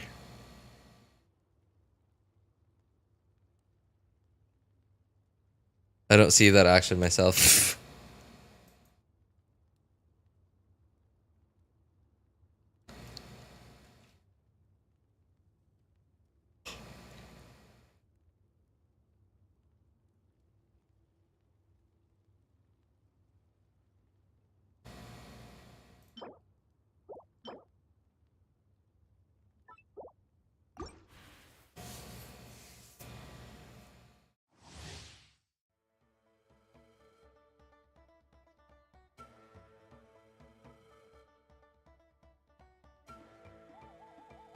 Imagine showing off your roaches.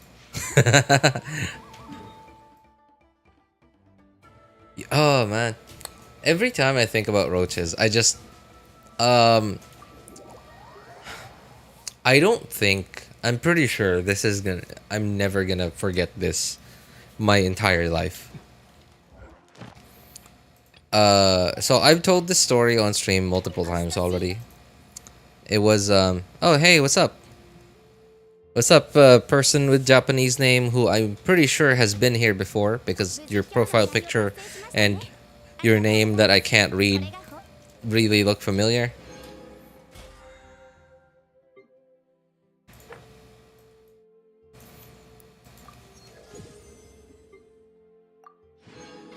So I don't think I will ever forget this experience. So again, like I said earlier, I've told this story on stream before multiple times already. It was Christmas Day of I think 2022. Yeah, pretty sure it was 2022. So it was a man. It was the rainy day of rainy days is what it was here in the Philippines. So my city got flooded. Not the whole city, but like a part of the city got flooded. But not like so serious. Not as serious as like some of the neighboring cities. Some of the neighboring cities were like neck deep in flood. And like some places were like almost up to the second floor deep in flood. Uh oh shoot. How long have we been going here? Do I even have enough time for this? Okay. Just barely 2 hours, so I don't know if I want to keep going because like if I start this quest, I'm not gonna want to stop it until like I completely finish it. And I remember that the story quest, the quest in this event is pretty long. It's probably gonna be at least an hour and a half, and it's like it's getting real late, so I probably just tell my story and then go.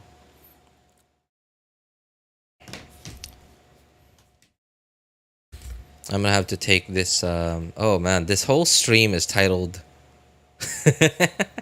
This whole stream was titled exactly the name of this event. I'm gonna have to change that. Hang on. Shoot.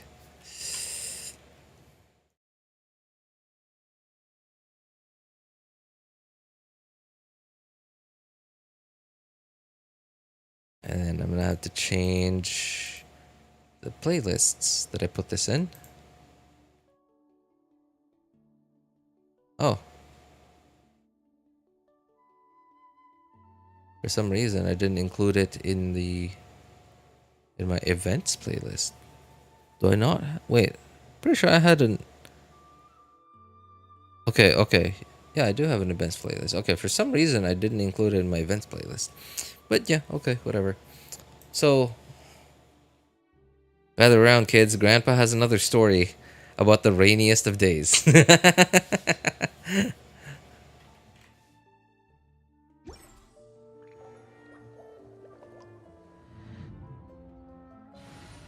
You know what? While we're in Grandpa mode, there. Let's actually take out Grandpa.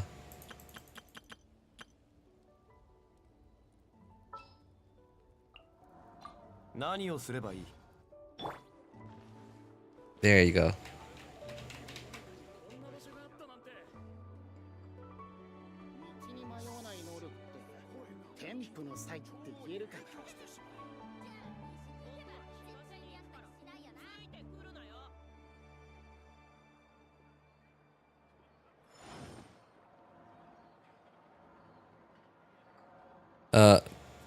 Me, and if I join random guy world, please give primos. I'm broke.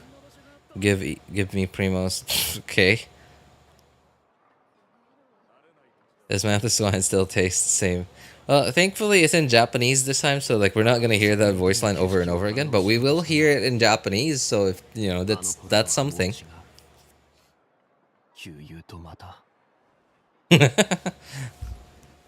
Okay.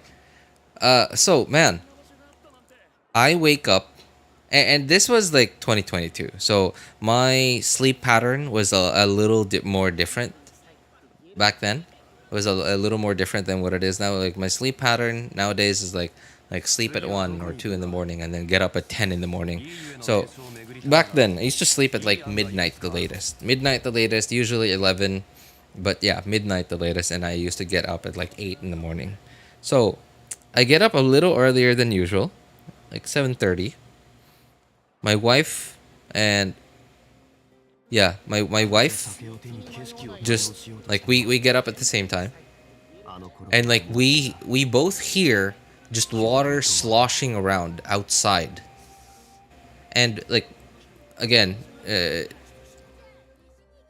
is the Philippines. I live in not really like a downtown, but in a city-ish area of a small city. So that the house is like right next door, right next to the street. Not my unit though. My unit is like one unit from being next to the street. So like what, five? No, maybe 6, 7, or 8 meters from the street is like my front door. Right. So me and my wife wake up a little earlier than usual, especially because it's like Christmas Day. And so it's Christmas Day. We actually like stayed up a little late to, like to wait until like midnight to like greet each other, Merry Christmas and stuff. So we wake up a little earlier than usual because we hear sloshing, like water sloshing, like not just like a little like splish splash, but actually like it's like the ocean. It sounded like the ocean. RJ had a better sleep schedule during the pandemic. Well, this was December 2022, so this was like a little bit after the pandemic. And it like, dude, we were hearing waves. It almost sounded like we were living next to the ocean. We were hearing like narwhals causing the commotion. And so and whenever we hear stuff like that, we, stuff like that has happened before, like the street flooding, but not like flooding, more like just there's like 2 or 3 inches of water out on the street, and then like it sounds a little bit like that when a car passes by, when a car drives by the street. It sounds a little bit like that, but then not to that extent where it just sounded like a slow wave, like a bigger body of water going like that. And my, I think it was my wife that like she came to her senses a little before me, and then like she pointed it out. She pointed out, "Hey, do you hear that?" And then like I hear the waves. I hear the water sloshing, like really slow water sloshing, like a really slow wave, as if it's like a big body of water. And I was like, oh dear. And I was like, oh, okay. I immediately came to my senses. Immediately go look down the stairs, because like my room is like the room, and then like it's the railing to the stairs, and like I just have to walk like 3 steps, and then like I can start going downstairs. Walk downstairs, even not even halfway down the stairs, I just see water, like water in my living room. Granted, it wasn't so deep just yet. It was more like when I first spotted it, it was more like 2 or 3 inches deep in my living room. And before this day, right? Before this fateful day that I'm talking about, we used to see cockroaches and like centipedes and many other pests a lot more frequently. Like we would probably see like 1 or 2 cockroaches like every month. Then we would deal with it. Like we had bug spray, or like we would be able to like hit it with a slipper or something, and like it was sort of okay. But we still would have preferred like 0 roaches at all, right?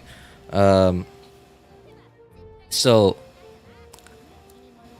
we were okay. We noticed that the water was still coming up.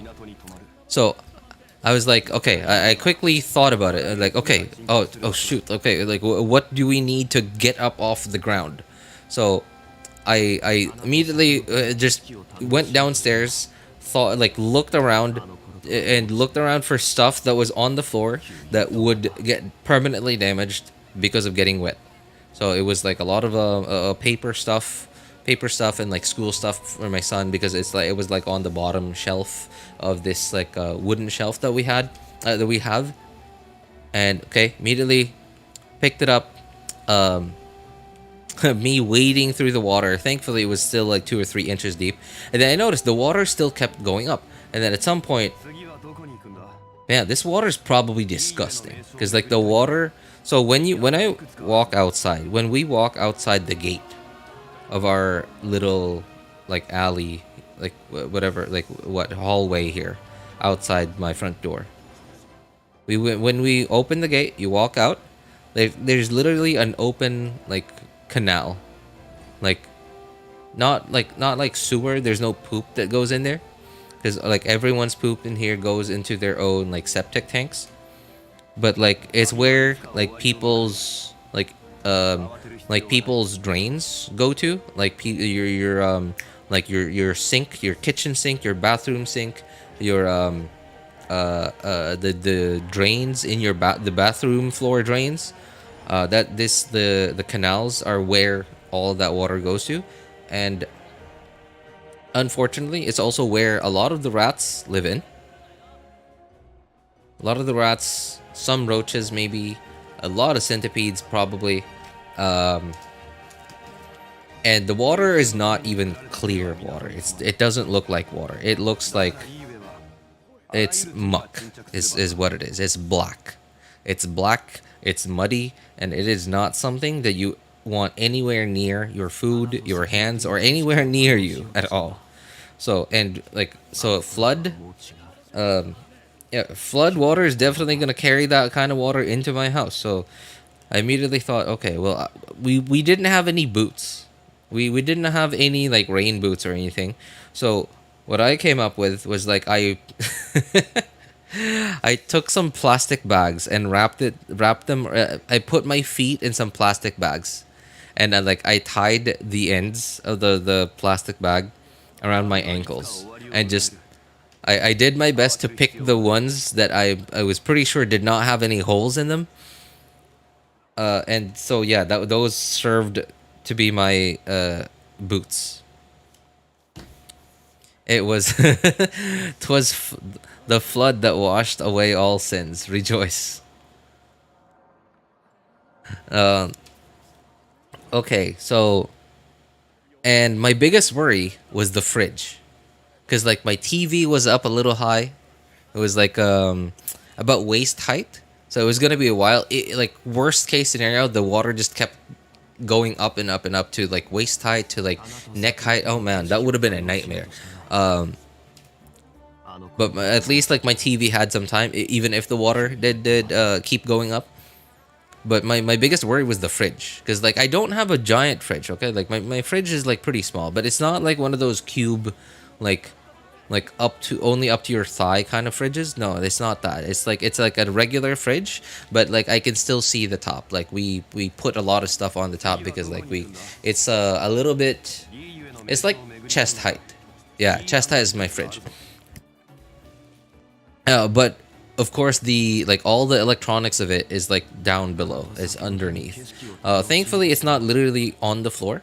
It's sort of a little bit raised up. It's like the fridge itself, the metal parts of it, the electronics of it, and then like they designed it so that it's sitting on like a 5 to 6 inch tall platform, plastic platform.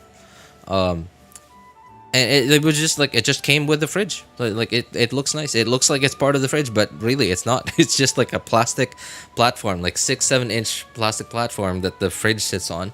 So I had like at least a few minutes to think of like, okay, like what the heck do I do with this fridge? I unplugged the fridge.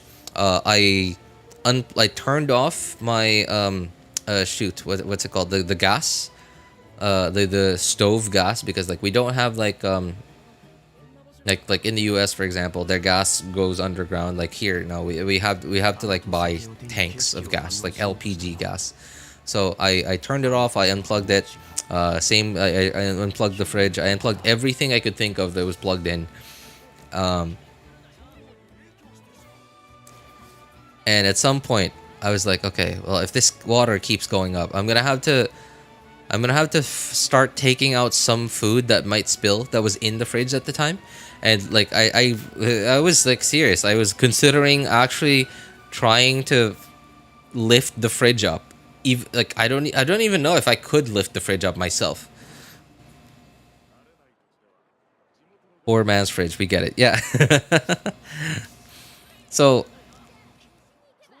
oh man, things got quite nuts. And at some point, we finally I just stayed down there, like on the stairs. I just stayed down there. I just sat on the stairs, just keeping an eye on the water, trying to see if it was still going up, trying to see how fast it was going up, so that I could ultimately decide to like finally lift the fridge up, like, well, try to lift the fridge up and like somehow take it upstairs. I was pretty sure the fridge was not gonna fit through the stairs. I was pretty sure, because like our stairs, because it's like a small house, we don't have like our stairs isn't like one straight like set of stairs. There's like like two, four, no, 3 or 4 steps, and then like a little landing, and then it turns 90 degrees, no, 180 degrees, and then like goes upstairs. So I was pretty sure I was really only gonna be able to get the fridge up to that first landing because of the turn. Like the turn was probably not gonna the fridge was probably not gonna fit through the turn. My next worry was the TV, because the TV I had was not it's not a flat screen. Well, I don't have it anymore here. It's at my grandma's now. But the TV I had at the time was my dad's old Sony Trinitron like CRT TV, 29 inches, and like really good speakers on it. But man, it's heavy. I could I could really only lift that thing alone for like 2 or 3 seconds, and then like that. But that's me like really forcing out my strength. So I wasn't even sure if I could lift the TV up all the way upstairs. But I was gonna have to do it. I was gonna have to find a way to do it. Just came back in time. Good afternoon, good evening, good night to everyone. Speaking of nuts, what nuts? Wait, which nuts? Whose nuts? Our company cut the electricity already. No, the power company did not cut the electricity for some reason. I mean, okay, so in my city, the flooding wasn't as bad as funny guy. Hey, Phobosaur.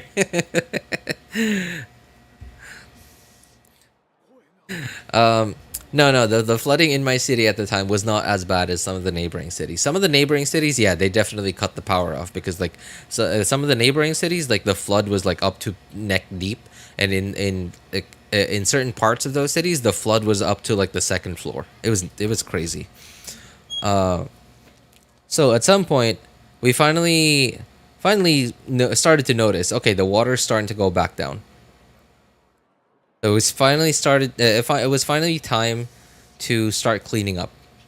And what was annoying about it was like, so my house is sort of like this. So like you walk into the front door and like it's a tiled floor, and that's my tiny living room, like basically in the same room as the dining area.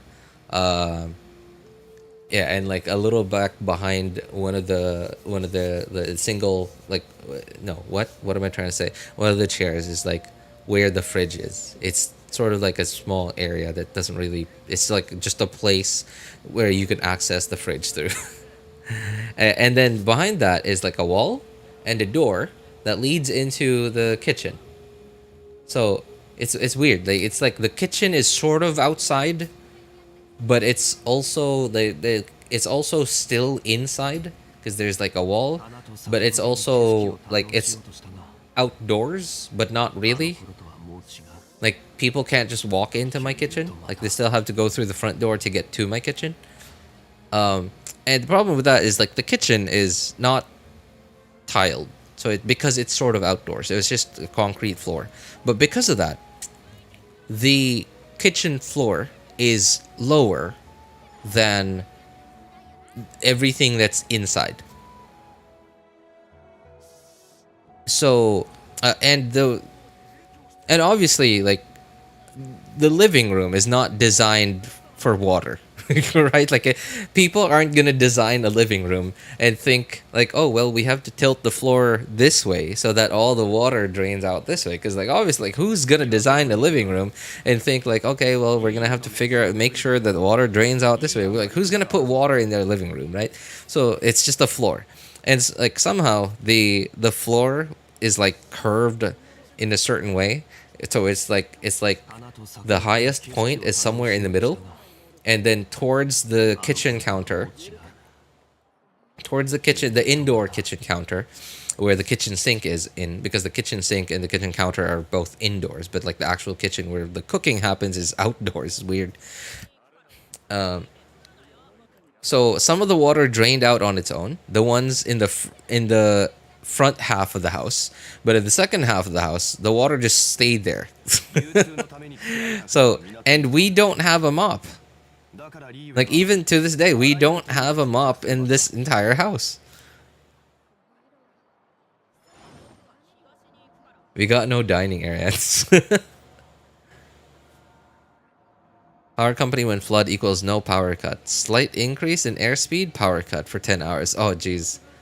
Power company works weird. It works in weird ways. Live in a two-story shack. We get it. Yep. Basically, yeah. But hey, it's a concrete shack. Well, mostly concrete. Beautiful view of the slum from my window. Imagine not tilting your floor. Shake my head. Living in a house. How the heck do you not have a mop? We don't need one. We just don't need one. Funny thing though, like, we have a vacuum, but no mop. Well, okay, it's technically I didn't buy the vacuum. It was my dad's, and like my dad didn't want to take it with him to where he lives now, and my mom, I know is never gonna use a vacuum because she's gonna think like, oh, you know, like, this just gonna use up more electricity. It's gonna increase my electric bills now. Like, I knew that she would never ever use that thing. So I was like, okay, well, I'll take it. I might be able to use it every now and then. And sure enough, I do. I do. Well, not me, like my wife mostly, but I also use it. I have a vacuum but no mop. So we had to use rags over and over again, to just like, okay, put the rag here, soak up some of that water, okay, and then walk 4 steps towards the front door, wring that rag, and then start over, go back. That was essentially what me and my wife did. But oh, by the way, so going back a little bit to before the water started going back down. When the water, so remember, my kitchen's a little lower than the inside part of the house. So even though the inside part of the house, the water only went up to about ankle deep. So what is that, like 4 or 5 inches deep? Is that 4 and 5 inches? No, maybe 6. Yes, 5-6 inches deep. The water in the kitchen went up to like half my calf. Yeah, so the water in the kitchen went up to half my calf. So when the water was at its deepest,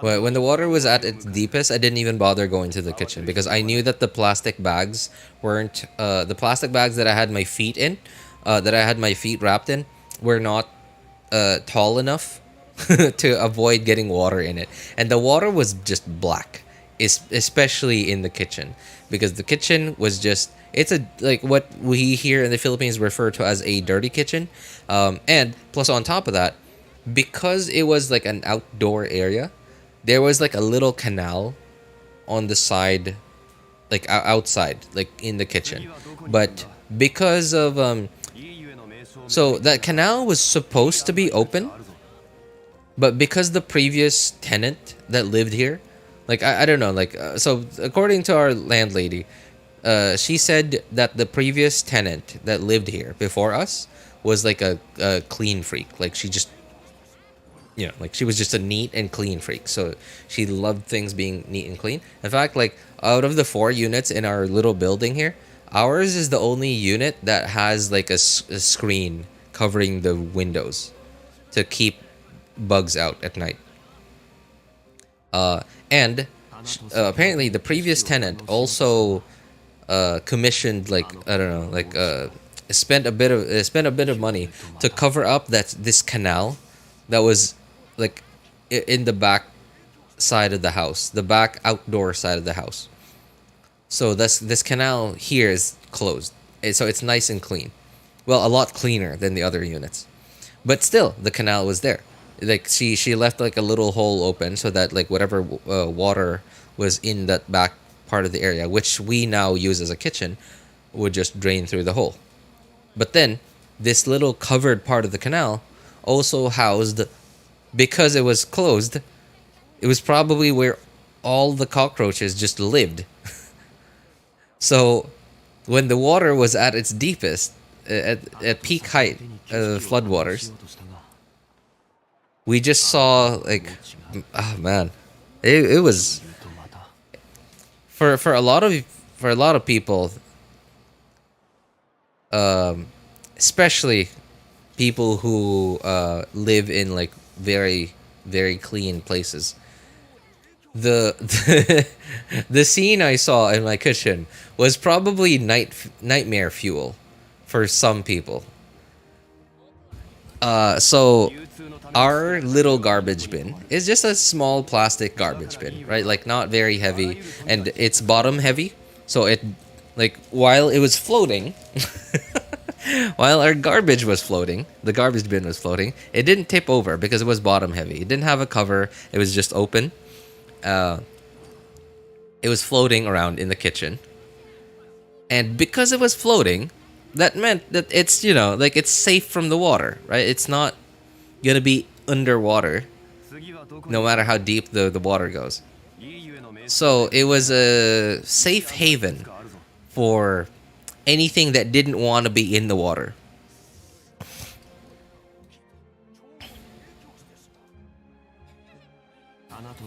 And that included centipedes and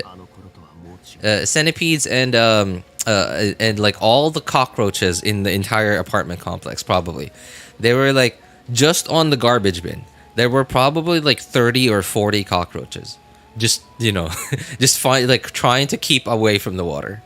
And that was just on the garbage bin, this tiny like garbage bin, which is probably like a foot in diameter, a foot in diameter, and maybe 3 feet tall. No, 3 feet? I'm an idiot. Okay, 2 feet tall. And that didn't even include like the walls. The walls and the little shelf that we have next to the kitchen door. That had like the little shelf next to the kitchen door probably had like another 40 or 50 roaches on it. The walls probably had another 30 or 40 roaches on them. Oh man. It was like, it was all shapes and sizes of roaches. It was all shapes and sizes, like adult roaches, baby roaches, teenage roaches, white roaches. Dude, like everyone was there. Everyone was there. It was like, it really was nightmare fuel. At some point, when the water started going down, me and my wife were thinking, okay, so we don't have to keep watch of the water whether it keeps going up now. So because we weren't worried about the water reaching the fridges, like electronics and stuff. So we started work on cleanup, and we kind of didn't know what to do with all the roaches and all the pests that came out. Dude, we saw like the biggest centipedes that we've ever seen that day. Like one was like There were two that were like as thick as my finger. There were two like centipedes that were as thick as my finger and longer than my finger.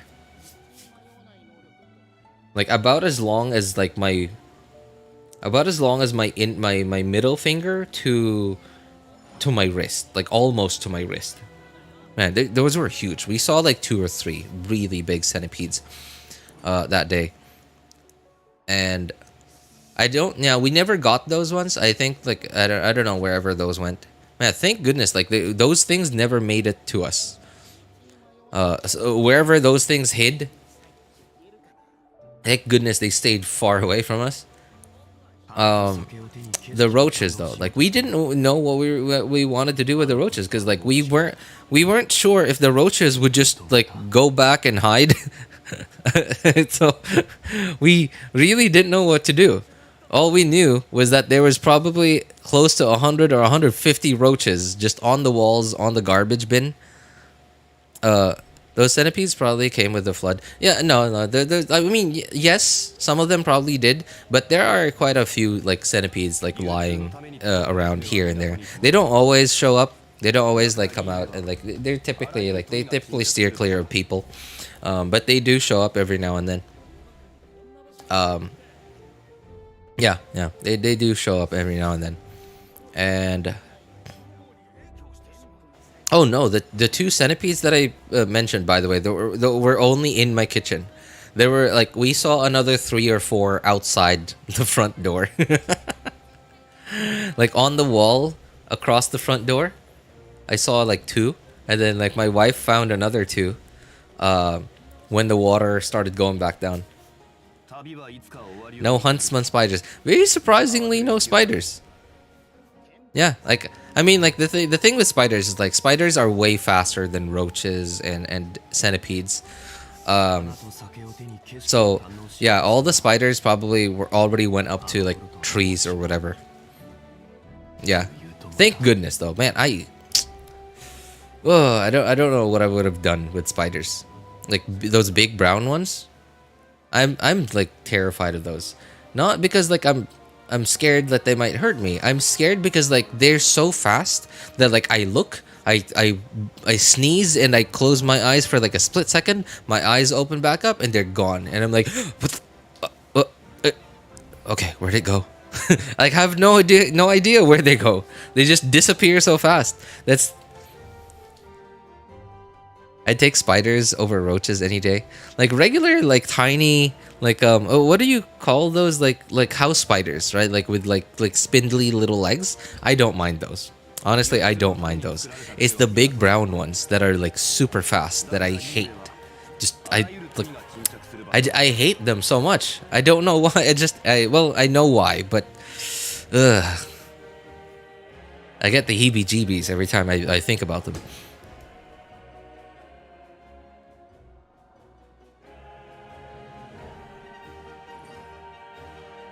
I prefer them over roaches though because roaches can fly. that is true though. Roaches can fly. Oh man, when a cockroach flies, that's the worst thing ever.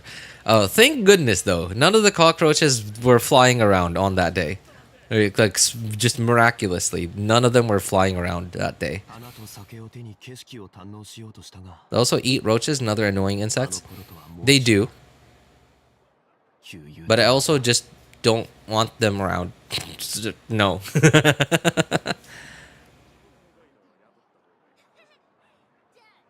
I don't know how big they are. I just hate roaches. Oh, okay.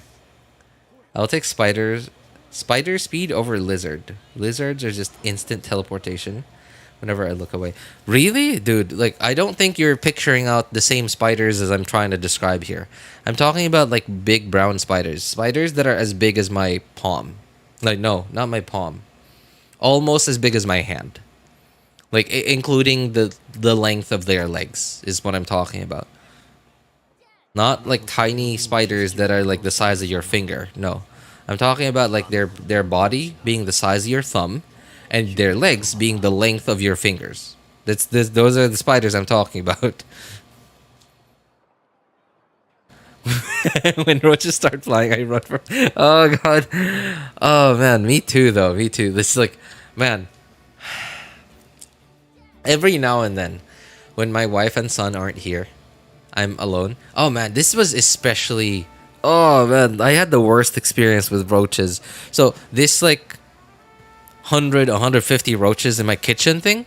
This was one of the worst experiences I've had with roaches, but I wouldn't call it my worst experience with roaches. My worst experience with roaches is probably no, it's got to be this one time when I was pretty sure it was summer. Yeah, I'm pretty sure it was summer.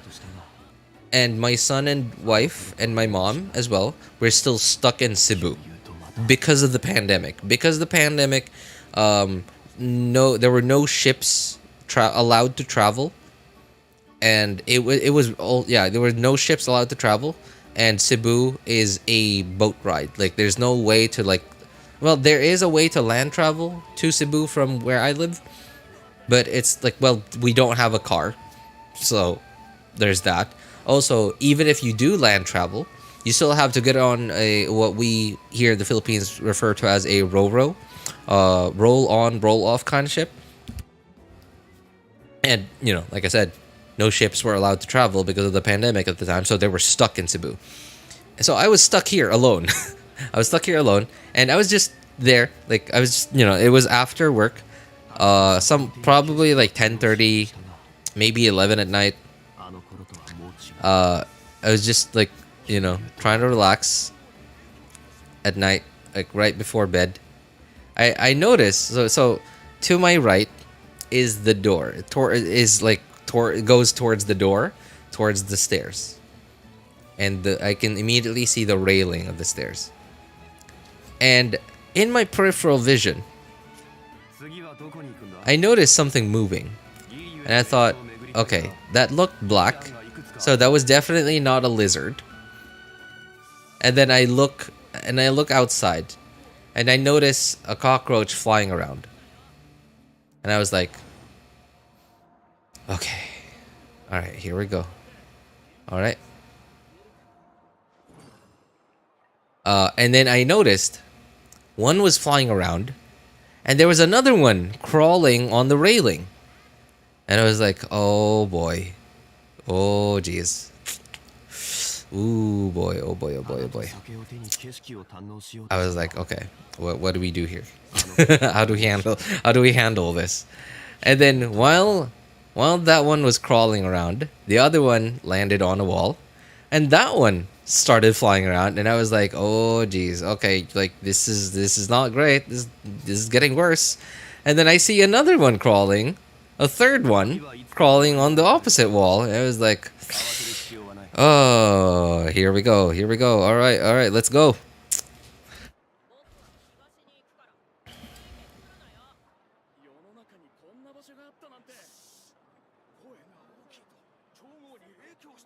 Oh man, that was awful. That was one of my worst experiences with cockroaches. Cause like I was trapped in the room. I couldn't get out.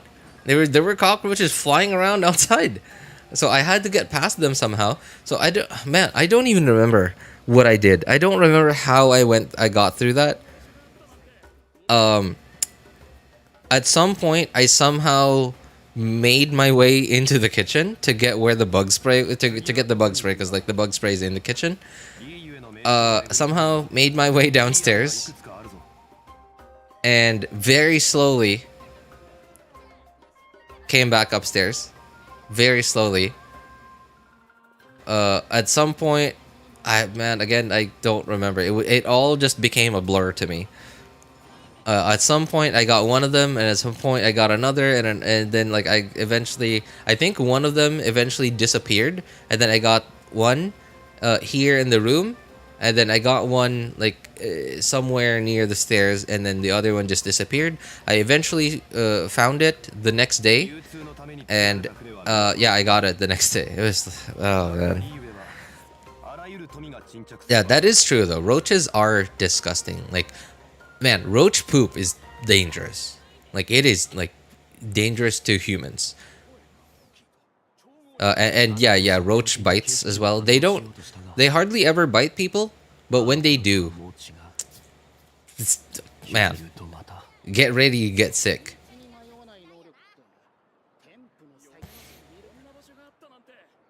I've never seen that big of a spider. The biggest where like my smallest finger.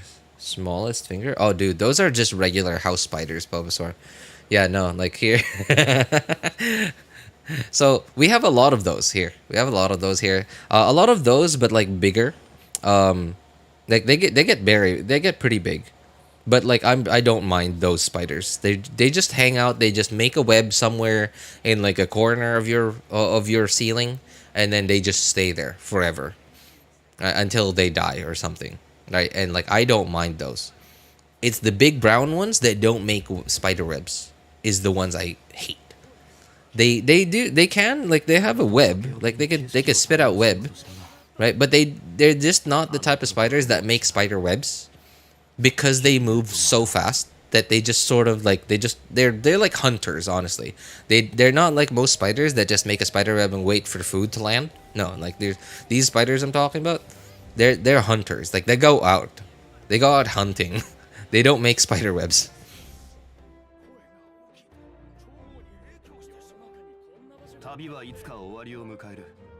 Good thing I quit the devil's lettuce. This story time took a dark turn. My PTSD and paranoia would have been triggered big time. Okay, so anyway, yeah. So not completely finished with the whole like December 25th, like Christmas Day 2022 story. So yeah, me and my wife weren't sure what to do. We still had like a fairly new can of bug spray, and it was like a tall can of bug spray too, and not like some generic like cheapo bug spray brand, but like actually, I don't know, like is Bygone, I don't even know the right way to pronounce it. So here in the Philippines, like we a lot of Filipinos consider Baygon, I don't know, as like the one of the more expensive brands for like pest control. And yeah, so like we knew that it was gonna be really effective. It was super effective. Haha. Okay, no, it's a Pokemon joke. Sorry. Um.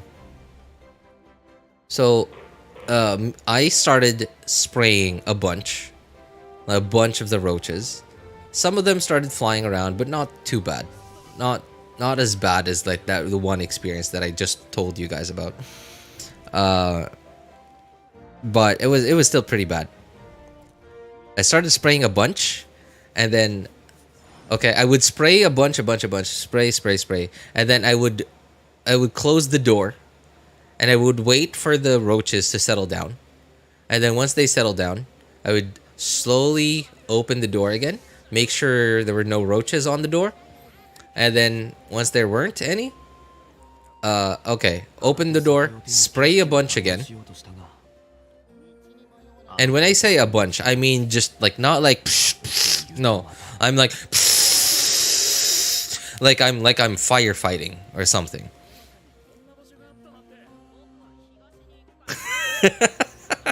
RJ luring us in with a Christmas tale and trapping us in a nightmare. Oh my god. Dude, if I knew how to make film, like make a movie, I could this whole story that I'm telling you guys about right now, like yeah, dude, I could make this into like a Christmas movie turned nightmare, and I would give this like a very similar vibe to this movie called Coraline. Now, if you guys don't know what that is, it's one of the last few shoot, what am I, what's the word I'm looking for? Stop motion. There you go. Stop motion films. Not like not like big budget like $300 million Hollywood film, but more like one of the last few stop motion art pieces of the last like 15 to 20 years. And boy, was it ever a creepy movie. Not like no jump scares. Well, I think there was like one or two jump scares, but like the jump scares weren't terrible. They were like okay. But the whole movie, you were always just like sitting there being creeped out by everything. It's just had that kind of vibe.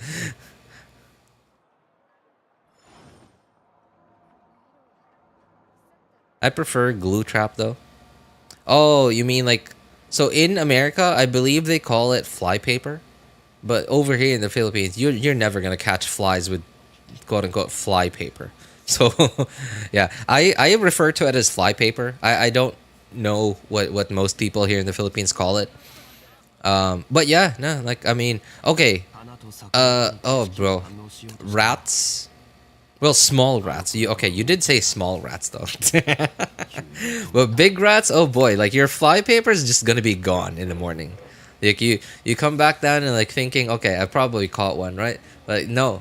The fly paper does not catch rats. The rats catch fly paper is what happens. You're like they get stuck in the fly paper and they just run off with it.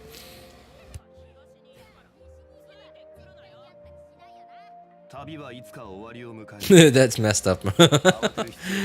Oh man.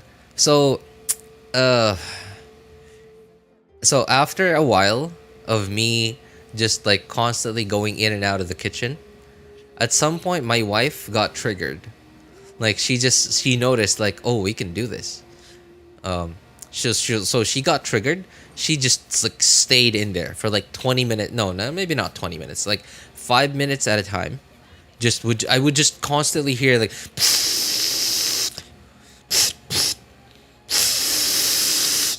the bug spray can.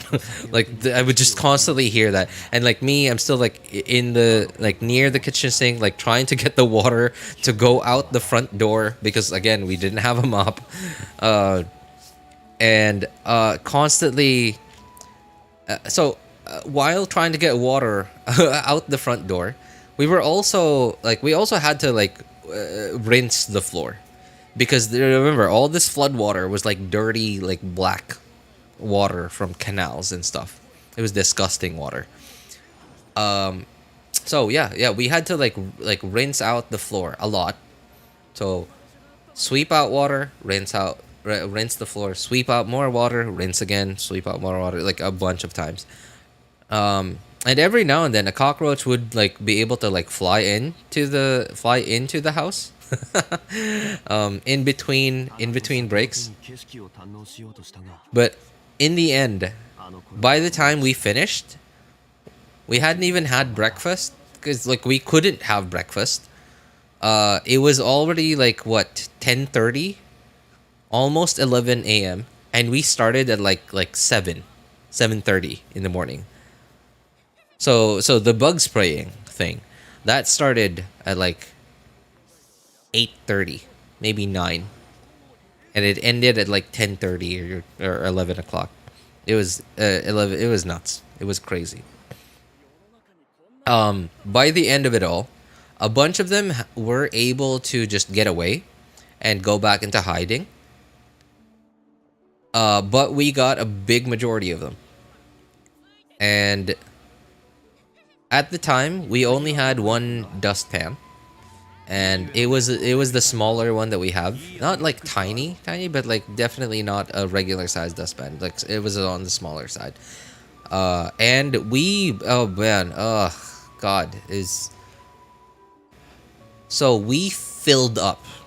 I'm not just talking about like one flat, like layer of roaches on the dust on the bottom of the dustpan. No, I'm talking about like a pile of roaches.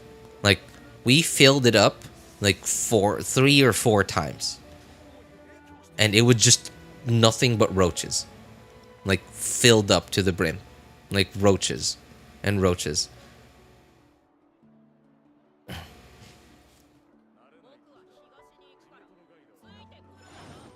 It was just filled up with roaches, like a pile of roaches. Like we filled it up like 3 or 4 times, and we had like our garbage bag was like it wasn't like super full, but it was like we could see that it wasn't gonna have enough space in it to get all the roaches in it. So we opened up like a new plastic, a new garbage bag. Well, not a garbage bag, like a plastic bag. We don't really buy garbage bags here. We opened up a new one, and that one was just like full of roaches, and it was disgusting. I if I had a choice, I would really prefer not to ever touch that thing. It was um and because so apparently because of all the spraying that we did that day, over the next maybe 2 or 3 weeks, almost every day we found like a new dead roach. Like we didn't even like see it or anything. We would just find it dead on the kitchen floor. And like all shapes and sizes too, like babies, big ones. The big ones started popping up the first few days after that. But like the a lot of smaller ones, like teenage baby sized ones, started popping up over the next 2 or 3 weeks. And then, like since then, knock on wood, since then, we hardly ever see roaches. Like we probably see one every like several months. And while that was sort of a nightmare experience, and I would prefer that I would never ever have to go through that again. It did well, at least it did have a silver lining, is I guess is what I'm trying to say. Now we hardly ever see roaches, and that's a good thing.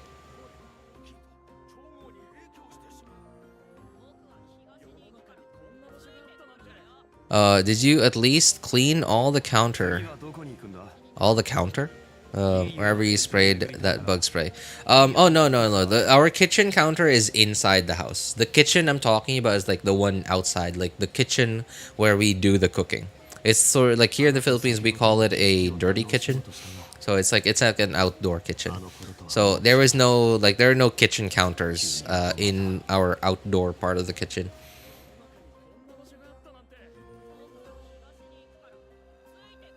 You want to clean off the chemicals still. Yeah, but like that part of the kitchen, there's no tables there. There's no how do I explain this? There are no places for the chemicals, like the bug spray, to get on that me and my wife would ever touch with our hands. So you all have two kitchens, but you only cook in one kitchen? No, I mean like it's more like the house is so small that like what I'm referring to as a kitchen counter is technically it is a kitchen counter, but it's not in the kitchen. There's like when you see it, there's no way to not call it a kitchen counter. It really is a kitchen counter, but it's not in the place in the part of the house that we call the kitchen.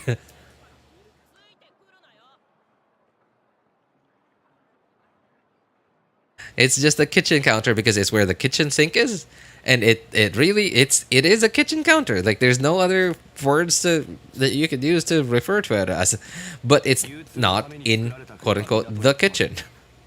Welcome to Riddle with RJ. The whole outside of the house is the kitchen. So yeah, no, like our again, as I said, like dirty kitchen, where we do the cooking. The only table out there is this wooden table, and it's a wooden table, and it's not even like a clean wooden table. It was more like a table that was like made up of like scrap wood, and it's painted, but it's not like properly painted. It's just painted so that it doesn't look ugly, but it's not like properly painted for like protection and stuff to keep it clean or whatever. No, like it's hideous. It's dirty, and we never touch the thing. Like we never touch it unless if we have to move it, and we never put food on it. It's like no. Like the only thing that happens in the kitchen is just cooking, and the only places that ever touch food are like the cooking pots. We hardly close clay stove for the win. No, we hardly ever touch the stove. We only touch the stove if we have to clean it, The only part of the stove that we ever touch are the knobs to turn it on and off, of course. And the kitchen itself, again, there are no kitchen counters in the kitchen. The walls of the kitchen are like it's dirty. It's hard to explain. Like it's not the kind of wall that you would ever want to touch. Like they're not dirty, but it just doesn't look like the kind of place that you would think is like everything is clean, right? Like it's just the kind of place that you just don't want to touch walls in. The shelf thing that I'm talking about is like a really messy kind of shelf where like we just put a bunch of stuff in. So we never ever touch that place with our bare hands, unless if we have to. And then when we do touch that thing or anything of that on that shelf, we know how dirty it is, so we immediately wash our hands. So like no, like that's no, like we didn't end up having to clean up like any chemicals or like bug spray off of the off of any tables or anything because there were no tables.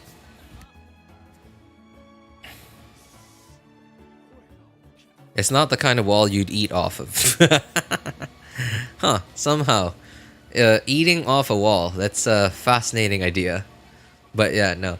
Oh man, it was kind of nuts. And I think I'm glad that, I'm not glad that that happened. Honestly, I still would prefer that that never ever happened. But at least we got, at least now we're in this situation where we barely ever see roaches here. Another thing too is even back then, oh dude, like despite how many roaches, apparently, by the way, like we did not expect there to be that many roaches here because like I said earlier, like we didn't see roaches very often, but we would probably see like one or two every month, like before this whole incident, right? So we knew that there were roaches in the house, but we didn't expect that many. We didn't expect that many, and like so, I kind of thought like even before then, I kind of thought like okay, well maybe because it wasn't as bad as the house that me and my wife used to live in. Before 2018, yeah, before 2018 we used to live in a house. Well, it wasn't really a house, it was more like a store that we were using as a house. Yeah, it was like this house is a lot better than that one. A lot more cleaner, at least a lot cleaner, and especially way better than the house that I grew up in. The house that I grew up in. Oh dude, that the house I grew up in was when I was a kid, like I really I didn't mind it very much, but now that I think back to it, honestly, it was like, man, I don't know how I lived in that house. It was dirty.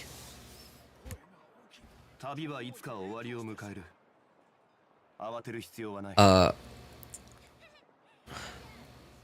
So okay, yeah. So before that whole incident, I kind of just thought to myself, okay, well maybe we don't have that many roaches. Maybe we didn't have that many roaches because there we actually have at least one gecko living in the kitchen. And when I say at least one, I don't know where they go in and out through. Cause like the whole kitchen, like it's an outdoor kitchen, like I said, but it's like it's sort of like closed off. There's like a screen that's closed off, like the way to enter in and out of the for like any sort of like animal that can crawl on walls to get in and out of. So like I don't know, like honestly I don't know where the geckos come in and out through. But at minimum, we know that there's always one gecko in there. And at maximum we've seen like 3 geckos at the same time in the kitchen. So they just sort of hang out behind like a big pipe in the corner, and sometimes behind the door because they so in the kitchen there's like a bathroom that we never use. I used to use that bathroom a lot because like I liked it. It was like nice and cozy, but at some point during the pandemic when I was left here alone because like my wife, my mom, and my son were stuck in Cebu, it was just me in the house, and when it was just me in the house, like you know when there's like only one person in the house, so like it's me, right? Like you guys know me. I'm like so like 99% of the time I'm just like up here in my room in front of my computer. So the kitchen, the living room, everywhere else in the house basically abandoned. And what happens when a place doesn't show signs of human activity is other pests start showing up. And gecko and lizards are the same. No. Lizards are about the length of a regular sized human finger, maybe a little longer, like the towards the tip of the tail. But like a gecko is like, man, how long? longer than longer than the tip of my from the tip of my middle finger to my wrist. Like no, that's probably like just the body, not the tail.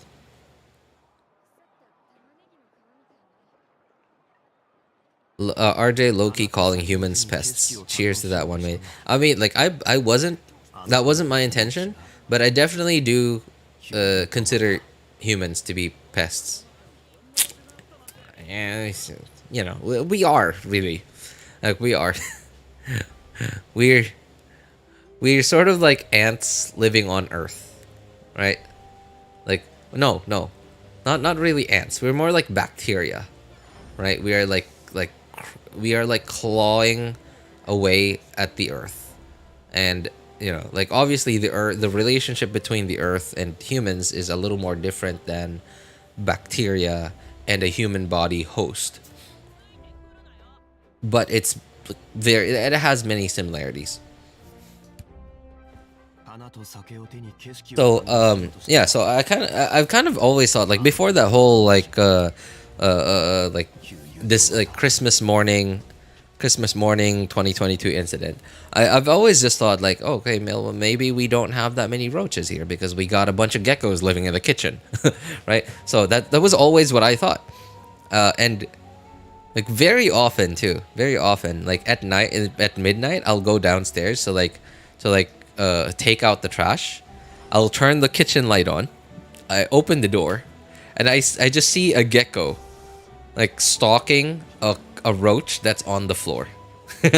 And I generally what I do is I back it up like no, I back it up, I give it a few minutes and I just back it up. I turn the kitchen light back off, give it a few minutes, turn the kitchen light back on, see if it got the roach, and I'm like, well, okay, cool, he got it. All right, well, don't mind me. I'm just here to take out the trash. You know, I just move slowly so that I don't scare the gecko. So to let it do its business. Just, you know, whatever. Get the roaches. All right, do your job. I'm just here to do my job. And I just take out the trash.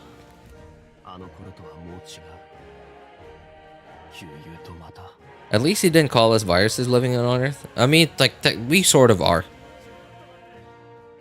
I don't know if you heard me. Like, I think I accidentally used the wrong word. I referred to us as bacteria. No, what I meant to say was a virus. So geckos are bigger lizards that can make sounds. I mean, like how regular house lizards make sounds, but they're a lot quieter. Like the geckos, I don't even know if like gecko is the correct name for these things, but they're very common here in a lot of places in the Philippines. Not everywhere in the whole Philippines, but like in a lot of places in the Philippines, they're very common. And like, okay, I understand like there's like hundreds, if not thousands and thousands of species of like different like lizard creatures, right? Like whether it's a regular house lizard or it's a gecko or whatever. But they like these bigger ones generally make like a cuckoo kind of sound, like a cuckoo or a gecko, or in the Philippines we call them tuko. Because the sound that they make sound like tuko. The sound that they make also sound sort of like gecko. I guess you could try and make it out to be like gecko, Gecko, something like that. But it sounds a lot closer to Gecko. That sounds so stupid. Making this. I just realized how stupid I sound. Oh. Oh man, that was どこに行くんだいいゆえの名所を巡りたいならいい案 oh man, that was certainly a clip-worthy moment right there. RD making stupid gecko sounds. Gecko making ooh sounds. Oh yeah, they they sort of do. あの頃とはもう違う悠々 But yeah, they are very loud. They are very, very loud. Nah, this was a very serious segment. Oh well, yeah, a serious segment, but ended on like a very silly moment. But yeah, no, like so 旅はいつか終わりを again, before the whole flooding incident, I just always thought like, okay, well maybe we hardly see roaches build because we have like up to 3 geckos living in the kitchen. Okay, great, keep doing your jobs. But then after the incident, I think what's going on is like the roach population in this apartment, at least in my unit specifically, just cannot go up anymore because of the geckos. Because like obviously back then there were so many of them that like the geckos couldn't hunt them down fast enough to like drive down the population. But I think what's going on like since the incident was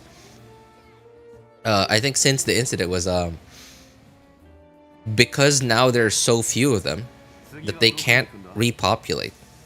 いいゆえの名所を巡り Like their population is being kept down because of the geckos, because there's so few of them, and because of the geckos as well. And nowadays, we don't hear the geckos in our kitchen as frequently as we used to anymore. And I think that's because they probably don't have as much food as they used to have before. Because of the whole like what the culling. I guess I'll call that moment the culling. 花と酒を手に景色を堪能しようとしたがあの頃とはもう違う Most serious RJ moment. Oh man, another. Oh yeah, okay, yeah, another. When we first lived here, I noticed there were way more geckos here than there were way more geckos here back then than there are now. I don't know if our roach culling had played a big part in it. At least the ones that stay in our kitchen, maybe. But there used to be occasionally, not all the time. Occasionally, there used to be like a gecko that would hang out in the front of the house, like not on our house, but like on the wall across from our house. 旅はいつか終わりを迎え Not like right in front of our unit though, like more towards like the units towards like unit 3 and unit 4. Like we would hear them through the hallway.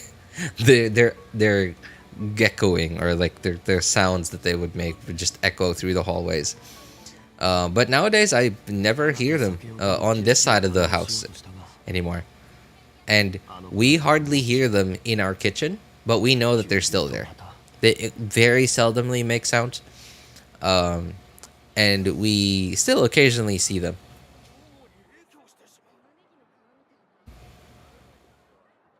Do you happen to get termite nuptial flight? Oh god. Oh, that's. Oh, bro. 流通のために作られた船は港に止まる I don't really have like a single like big story to tell when it comes to termites. Things seem to have gotten a little better nowadays compared to our first year of this house. 悠々とまた So our first year living here, especially during summer. And no, you know what? Never mind that last statement. No, it was basically the same. Summer, rainy season, like there would just be random moments, and I think it had to do with humidity. Yeah, I think it had to do with humidity because I just remember that like I feel a similar moment whether it's a rainy day or a really hot day. I just feel this like like icky feeling in my skin. Like I just know that it's probably really humid, and that's very often when they would come out.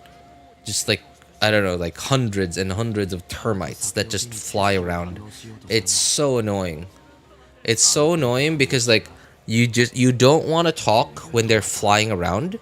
You would love to you would love to just cover your nose, your eyes, and your mouth when they're flying around. And what's annoying too is like they're not scared of humans.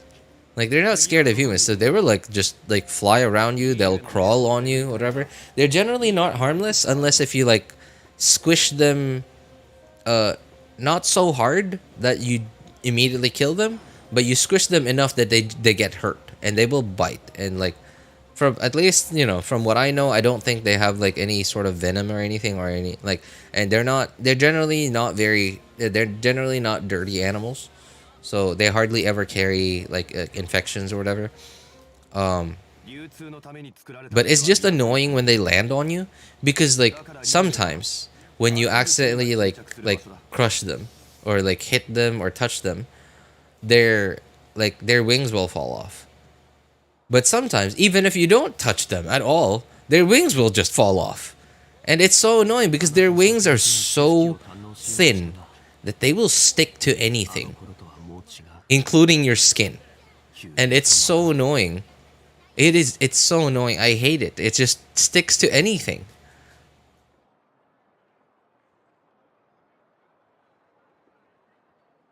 Gecko's got a better workplace. The grass is greener. Yeah, they found a place where the grass was greener.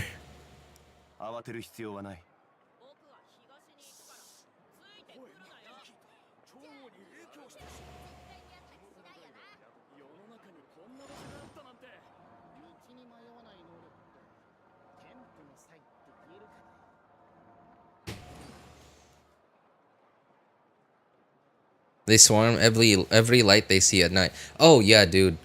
So nowadays it still happens, but it's not as bad, and there aren't as many of them as there used to be. So back then, whenever it happened, even whether I'm working or not, I had to like excuse myself, and it was especially hard. Um, it was like so much harder back then for me to do this because I was still like working with working for a company, but I had to like properly excuse myself that I would have to like turn off the light in my room, so that and like have the ask my I have to call my son, turn on the light at the stairs so that they just go out of the door. They just go out of the room. And man, it was annoying. It was really annoying.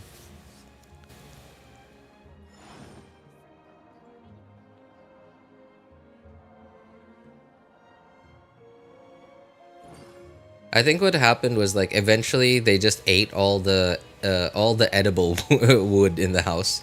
So um I think they've probably eaten like a good chunk of the wood in the house because like for some reason, despite the building being completely concrete from outside, for some reason the owner made like thought that it would be like such a wise decision to make the second floor completely made of wood. Like the walls, all the walls from the ground floor to the second floor are all concrete on the outside.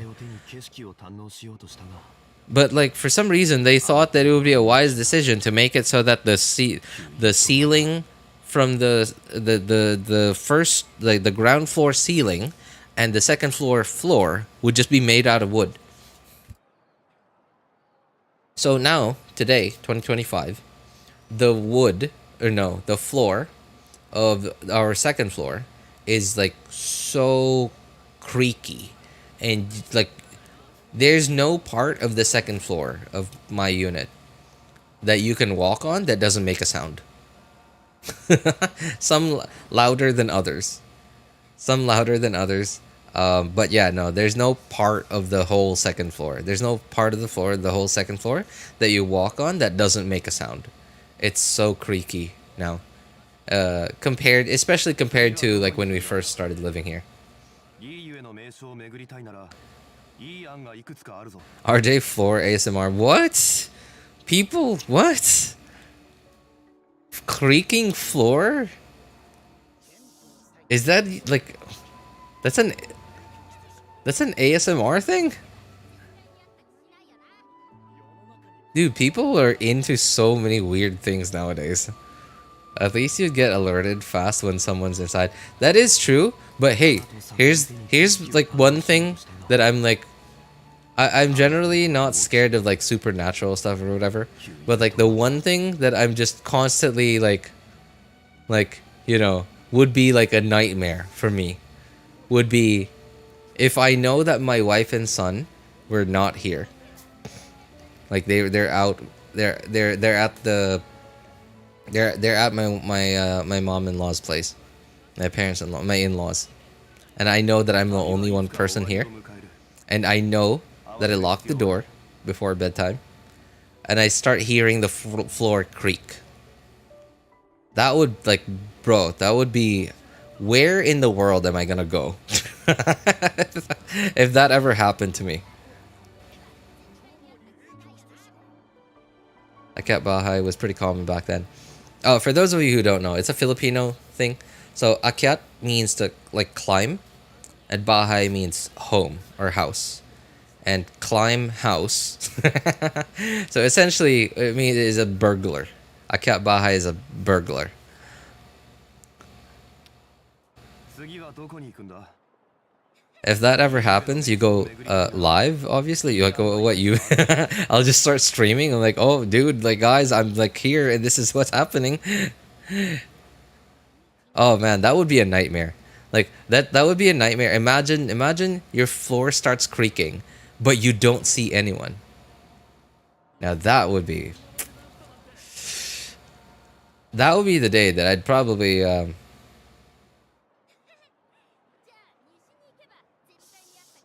That would be the day that I'd probably sleep outside. Like, I would probably, like, sleep...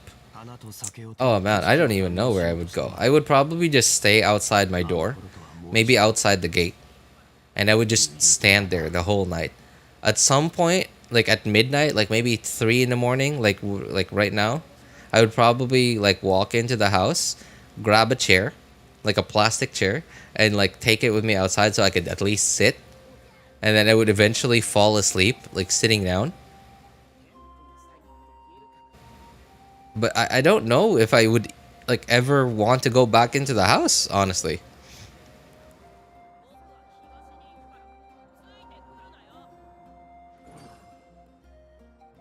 Don't stifle my creativity, old man. The floor creaking ASMR. And what's annoying too is like it's not even like the sound of my floors, like the second floor floors. It doesn't sound like creaking, like ew, ew. It doesn't sound like that creaking. It's more like it's just a lot of popping noises. It's like a lot of popping noises. Like there are some parts of the floor that actually do creak, but like they're really loud creaks. They're more like and then popping sounds.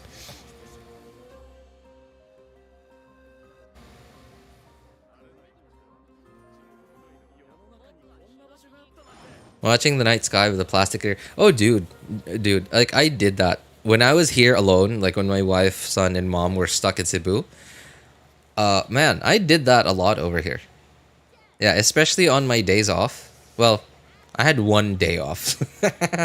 I had one day off, and I would just I would frequently call my wife, just you know, like just to talk to her, ask her how they're doing, how her son was doing, because like the reason why they were in Cebu at the time was like the whole like big major surgery with my son, and I would just frequently call in just to ask them how they were doing,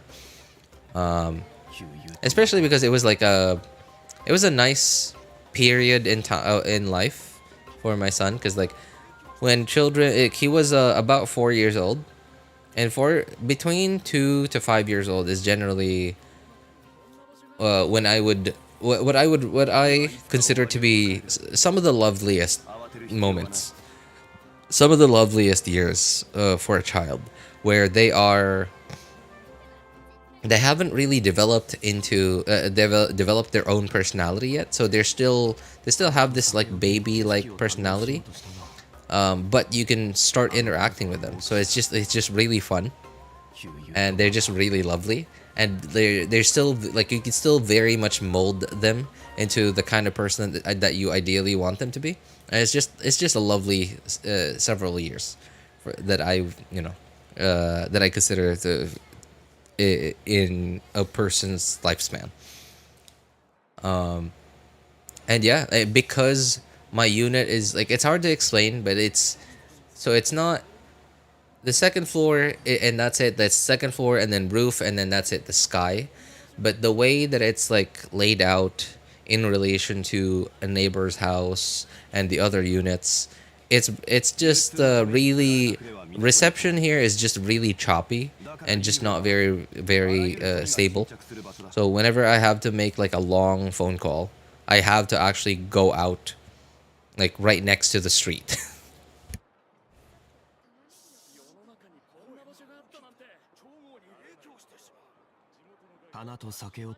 Enjoy the starry sky while you can, kid. I miss stargazing.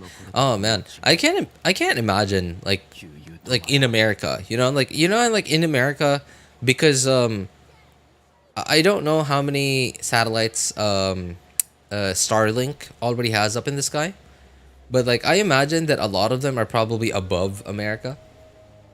And like man, that's got to be so disappointing, right? Like you're just out there stargazing, and like like randomly you see this like line of lights that's like perfectly straight, and then you're like, oh dad, what's that? And then you're like, okay, well they're just Starlink satellites.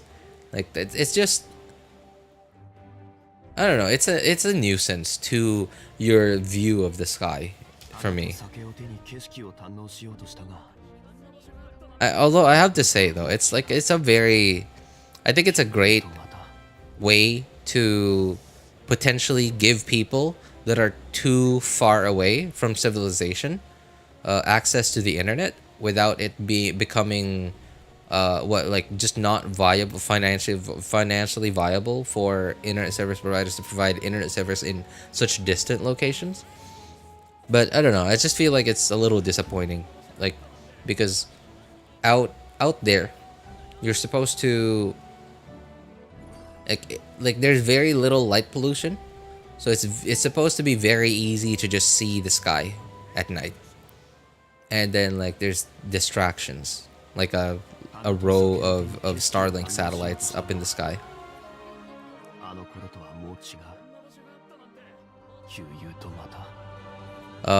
You all are able to teleport stars from satellites, so maybe a single satellite, like I mean like you probably, so here in the Philippines we probably, I don't even think there are any Starlink satellites above the Philippines, right? Like I highly doubt that there are.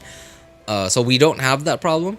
And even if there are like non-Starlink satellites, because like here's the thing, like Starlink satellites, the way they work is like why Starlink is like satellite internet, never like the technology used to exist even before Starlink, but it was just never viable for like actual proper internet service, because most traditional satellites, they orbit the earth like way higher than Starlink satellites, so like the ping would just, it was just impossible to make it so that the ping made it so that it would be any sort of like reliable, realistic internet service back then. But like with Starlink satellites, they orbit Earth like way lower, way closer to Earth. So yeah, way closer to Earth. So I don't think the human naked eye would ever be able to see these like traditional like older satellites, because they orbit Earth like way higher, right? So I don't think any naked human eye would be able to see older satellites. Starlink satellites, however, they orbit Earth like way closer, so that's why they're very easily visible. Sorry. 旧友とまた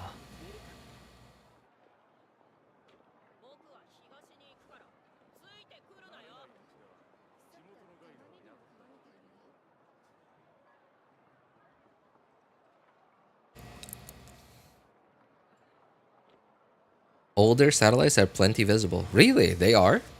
Well, then I must have seen them plenty of times already. But again, like when it comes to like Starlink satellites, they're generally, the idea of them is like to sort of cast like this net of internet connectivity, right? So there's generally gonna be a lot of them within a certain part of the sky.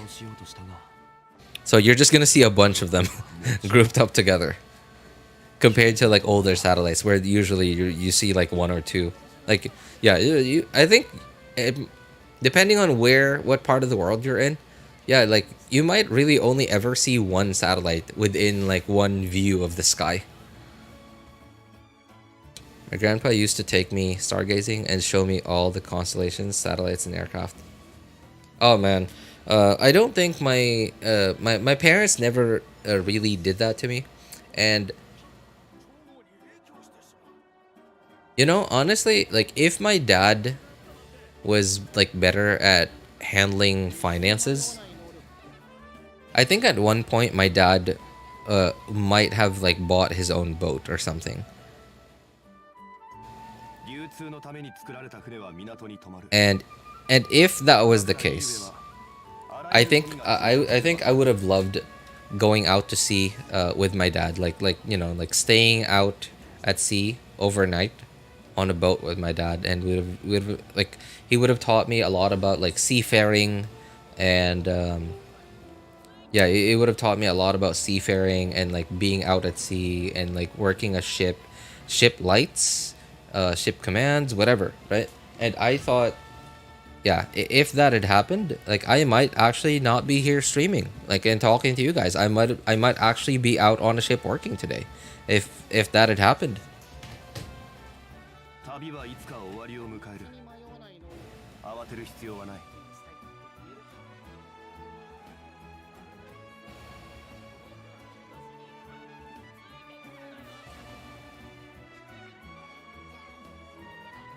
花と酒を手に景色を堪能しようとしたが、あの頃とはもう違う。旧友とまた。 Why do we even need satellite internet connection though? What advantages does it have over wired fibers? So imagine you are out in the middle of Africa, right? Imagine you are somewhere in the middle of Africa. What internet service provider in their right mind would lay out fiber optic infrastructure so far out that they know no one that no one out there can afford to pay for internet service? And like the thing is, internet service everywhere costs, like, and when I say internet service, I mean internet service infrastructure everywhere, right? Like the floor, like the minimum cost that it takes to set up internet service, like with internet service infrastructure, like there's a floor to how low you can go when it comes to cost, like, and that's it. Like anywhere lower than that is just impossible, and you now have to at least make up for how much this minimum cost infrastructure is. But then in, say, I don't know, like I said, some parts of Africa where people don't really make money. They have food, sure, they survive, whatever, but they don't make money, so they can't pay for internet service. And you who just spent like these thousands and tens of thousands of dollars setting up internet infrastructure in a place that no one is like gonna pay you for, So it just doesn't make sense. You're in the middle of Africa, then you use mobile data. Well, here's the thing though. Mobile data doesn't connect straight to a satellite. At least not, especially in places where there are cities. They connect to cell towers, and these cell towers they're sort of interconnected to each other. And then depending on your service provider, if your service provider is like a local one, and even if it isn't a local one, they probably have local infrastructure, right? So their cell sites, their cell towers are sort of interconnected to each other, but at the same time they're also wired to their own infrastructure, right? So your smartphone wirelessly connects to this cell tower. This cell tower is wired to their infrastructure, and their infrastructure basically just works in almost the same exact way as like a regular like fiber optic internet service provider. The only difference being how you connect to their network.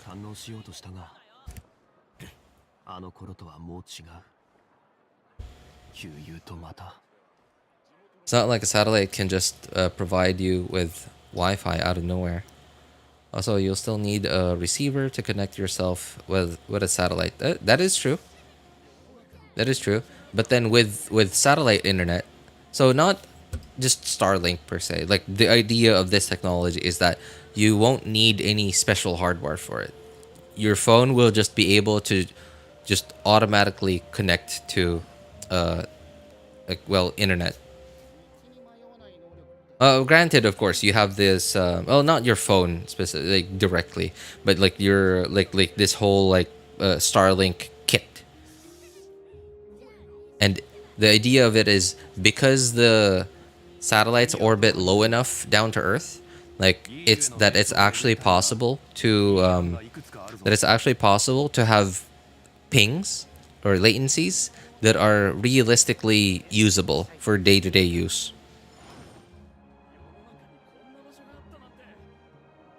And you're not just connecting one phone to it.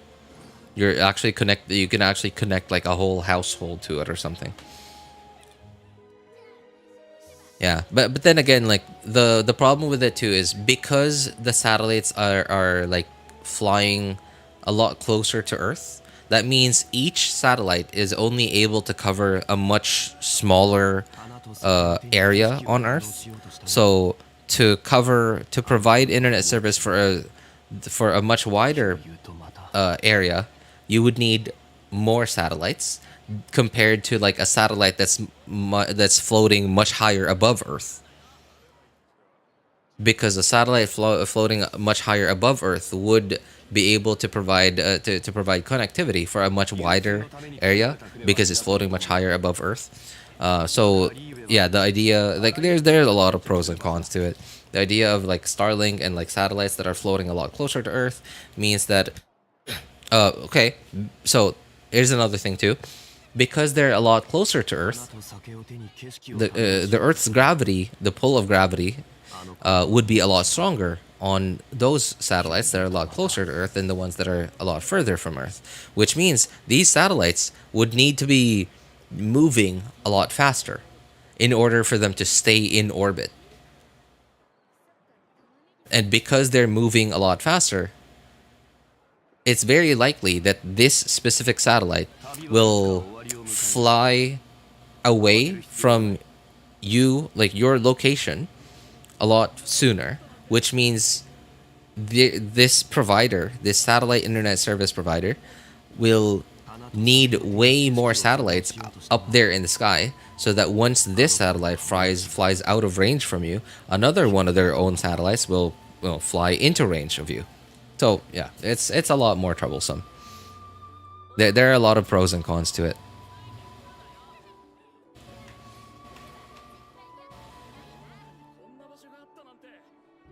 And what's funny too is like I think it's Microsoft. I've last year, or like I think it was 2 years ago, I saw a very short documentary of somebody talking about the fact that Microsoft actually already tried this years, like decades ago. Like I think it was in the early 2000s or the late 1990s. They tried something like this, and they even partnered with some big telecom at the time. I think it was AT&T or something. I can't remember. And they had the vision for it. Unfortunately, the technology just wasn't there at the time just yet. So yeah, like, and it was pretty cool. Like the fact that they were like innovating enough to actually try out different stuff like that at the time. I mean, like nowadays, Microsoft doesn't really have like the best reputation in the tech world. But it's just I don't know. I just thought it was like cool to find out that like there was a point in time where Microsoft was the cool tech company that innovated and stuff like that. 花と酒を手に景色を堪能しようとしたが、あの頃とはもう違う。悠々とまた。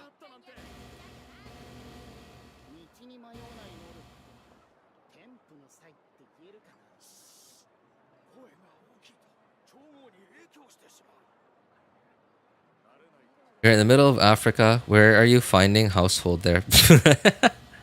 I mean, like you'd be surprised. You'd be surprised how many people are out there in Africa. At some point in the future, I think Africa might eventually shoot, what's the word I'm trying to look for? Develop. Like it might at some point. So at some point in history, it was Japan that went from like backwater country, like farmers and yeah, for like a country of farmers, farmers and swordsmen. And then the industrial age came along, and at some point, yeah, it was Japan, and at some point it was Korea, South Korea, and at some point it was China, and like coming up next is I believe Vietnam and a bunch of these like Asian countries. I don't know. I feel like the Philippines could have an opportunity here, but for some reason it's just not happening. Like at least I don't see it happening. But like man, Vietnam. I don't know about Indonesia, but like a bunch of Asian countries, Vietnam like especially, is really starting to become like starting to get into take advantage of the opportunity provided for mass production that has been left on the table by China, because like China has just grown successful now, and like not a lot of people are willing to work for such low wages anymore, right? So like, and like a bunch of other things that make stuff a lot more complicated.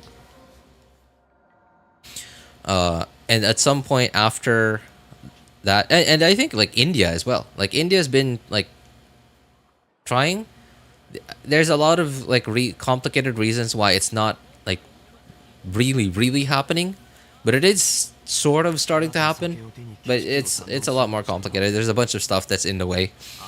So India and a bunch of other countries in Asia as well, and at some point it might make its way down to Africa, but that still remains to be seen, because like Africa just seems so untamed. Like especially because like Africa's just this giant continent, right? And it's like Europe. Like Europe has like a bunch of different countries, but somehow Europe is able to like come together and like agree with certain things, and they're able to like move forward with stuff. But like in Africa, I think it's a lot more complicated, because there are a lot of parts in Africa that just have people that I don't think will ever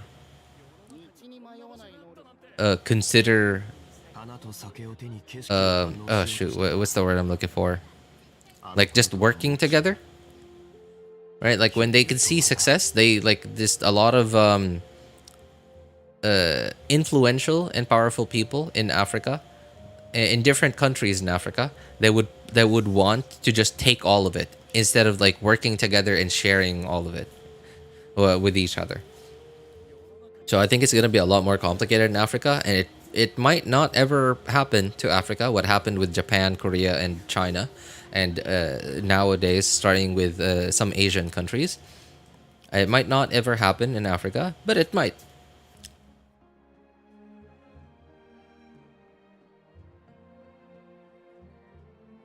Not gonna lie, but Starlink sounds like a nice project on paper, but not in the real world.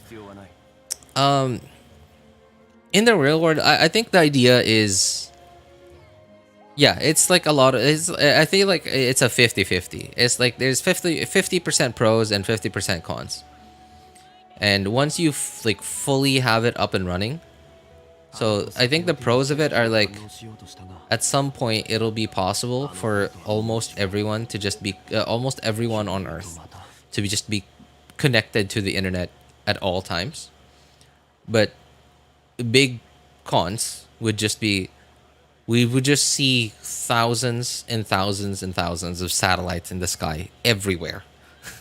And when I say thousands, I mean like, so I've man, I can't remember where I'm getting this number from. It was like from news from a couple of years ago, that apparently at some point in history, at some point in time in the past, Starlink was planning to release up to a total of somewhere around the neighborhood of like 24,000 satellites. But that's like end game. That's like their end goal. Somewhere in the neighborhood of like 24,000 satellites. So like fully cover the earth with internet service.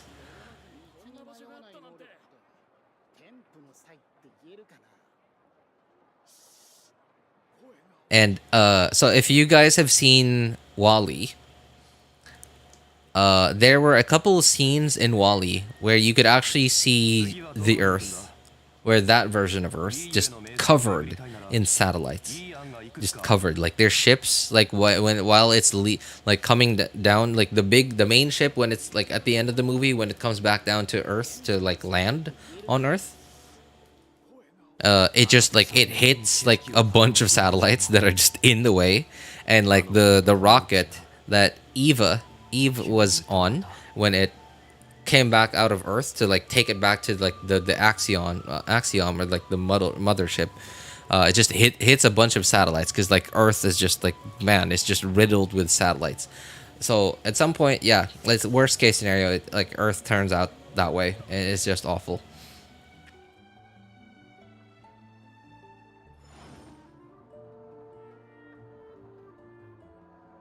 Unlike people from first world country could ever even think about affording it. Well, if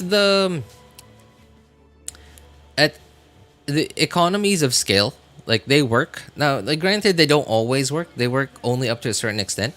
But like if enough places in the world suddenly had Starlink available, and if enough people suddenly started to avail of Starlink services, because there's just so many customers, they would actually eventually be able to drive the prices down. But not right now, they're just so expensive because like it's just unrealistic. It's unrealistic because there's so few people that pay for it. Wally, you mean Ali? Okay, you still remember that, huh? Got its independence comparatively late, so it will take some time. Yeah, yeah, it's and there's a lot more things that can make it complicated. So it might never come. That day may never come. RJ, have you seen the news? IRL streamer got arrested there. When you say there, are you talking about in the Philippines? Because like, man, so okay, I think it was you. Yeah, yeah, yeah. There is some vloggers ruining Asia. Japan specifically. Japan especially, like so many just stupid vloggers are just, they're annoying is what they are. They're annoying, and at some point they're like, they can't come up with like clickable thumbnails or video titles that at some point they're just like committing crimes just so that they have a clickable thumbnail and title.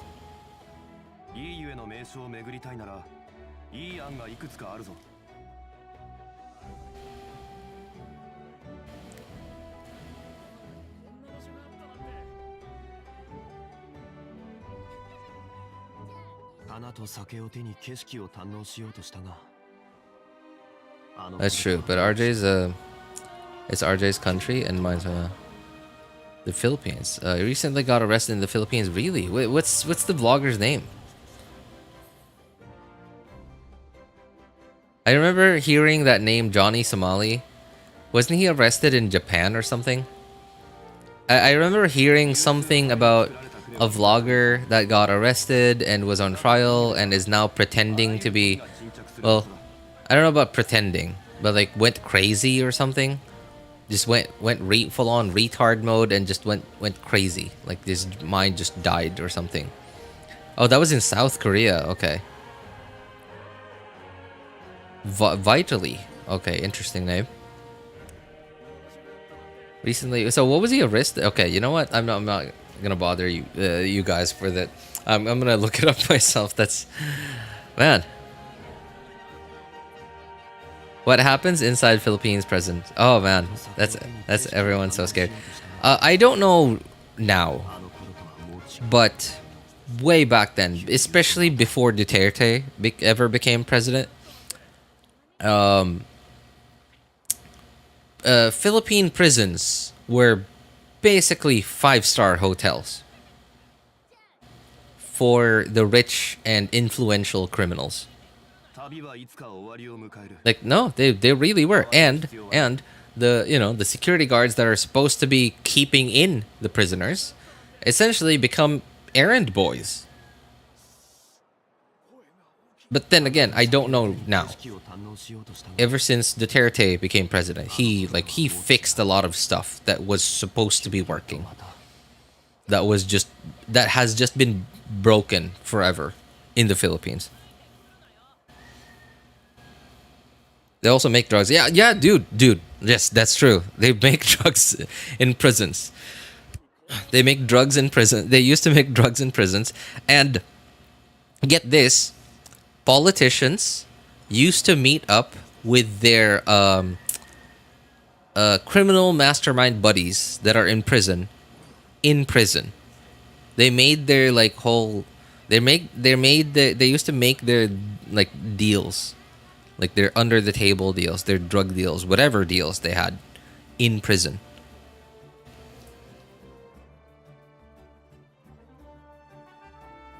In what are supposed to be their prison cells. But then like at some point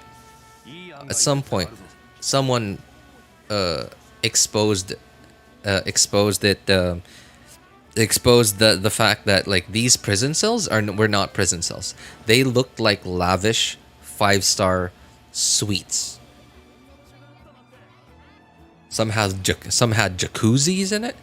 Some prison cells had jacuzzis in it, pools, bathtubs, TV, cable, internet. Like, dude, all being paid for by taxpayer money, right? Like, don't you just love it?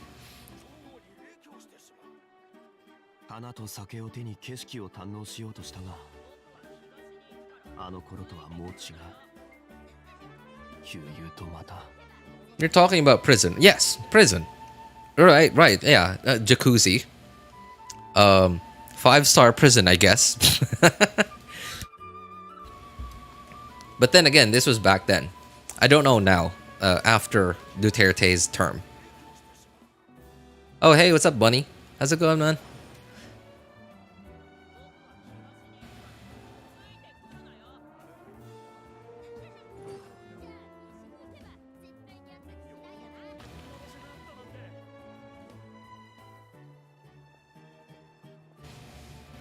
Well, ah man, this is gonna be this turned out to be a lot longer. This stream turned out to be a lot longer than I thought it would be. But hey, that was a lot of yapping. A lot of storytelling. I think I'm gonna turn in. It's getting really late, and I'm not sleepy, but I would prefer not to sleep too late, especially obviously I'm not like 50, I'm not 70 or anything, but like I'm getting old, right? I'm getting old, so like I'm not sure how well I'm I'll be able to handle like sleeping late and like waking up late and stuff like that at this point in time. So I'd really prefer not to test my limits on that. Even my family said they got scammed for voting. Yeah, I mean, like, I agree. I agree with that. あの頃とはもう違う。悠々とまた。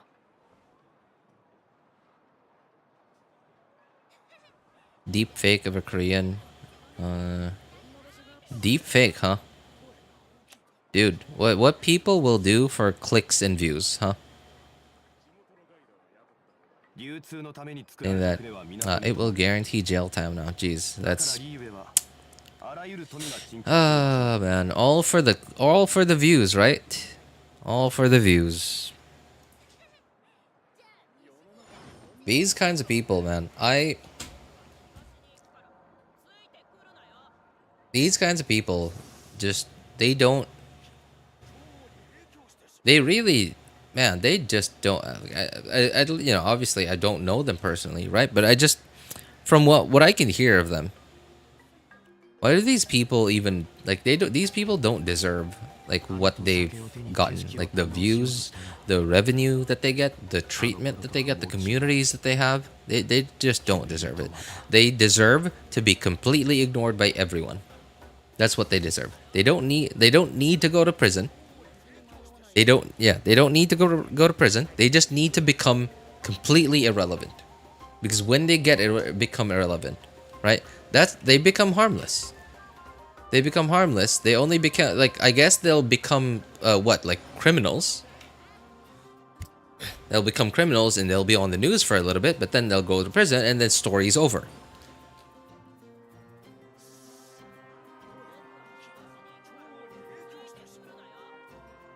Not even making a living off it. Man, that's terrible. He's essentially just committing crime, is what he's doing. But at the same time, he's also like videotaping himself. He's collecting evidence for his own crimes. That's あの頃とはもう違う。悠々とまた。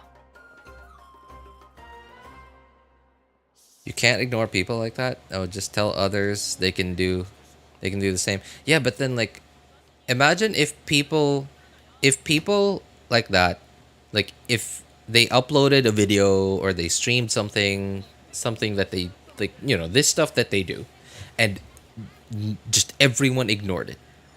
They had 0 views. Again, this is if like the idea. I'm talking about the ideal thing to do, right? The thing that we like would ideally happen to these people is if they had 0 views and nobody watched them, nobody reacted to them. 次はどこに行くんだ They would just, at some point, they would just realize, like, man, this is getting, like, man, y'all are killjoys. Like, okay, whatever. They'll just, like, okay, they will probably keep doing it, but at the same time, at some point, they will, at the same time, though, they would probably keep doing it, but they would, like, stop recording it. They would just do it, right? Like a criminal, and then they would just get caught like a criminal.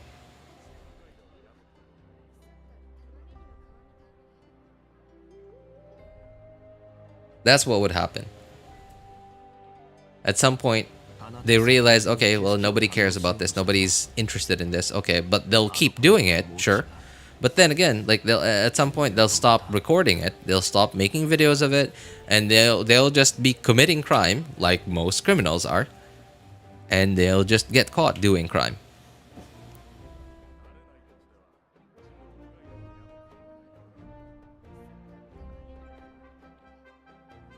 Because like these people, they stream it because people watch it.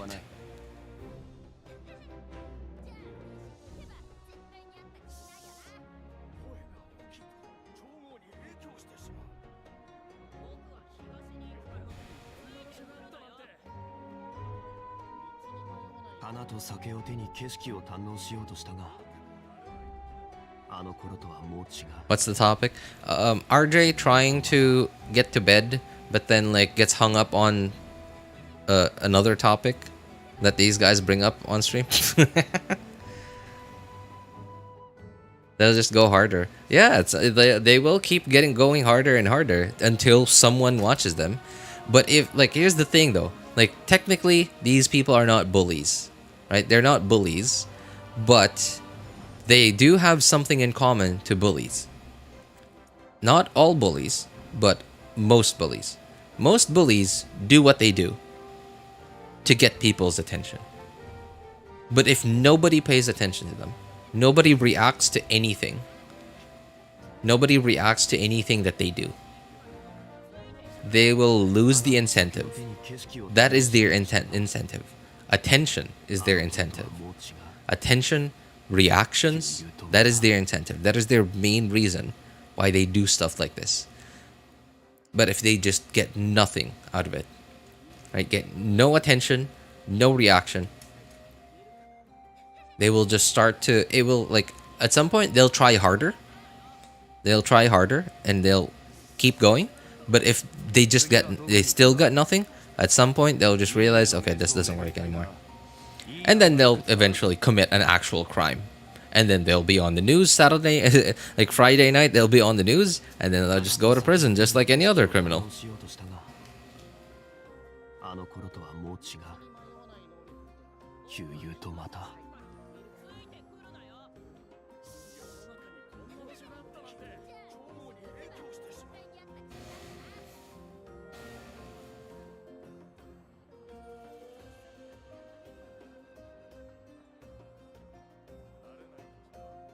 Inappropriately touching the statue piece. How do you expect people to just ignore that?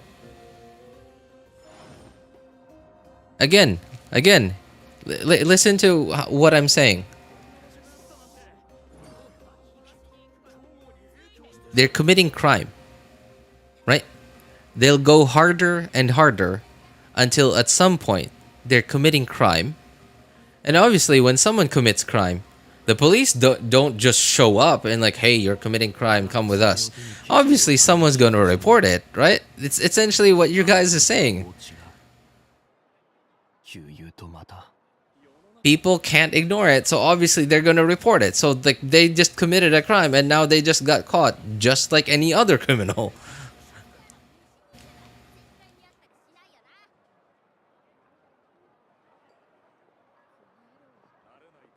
That's what I'm saying. I'm not saying the police are going to ignore them.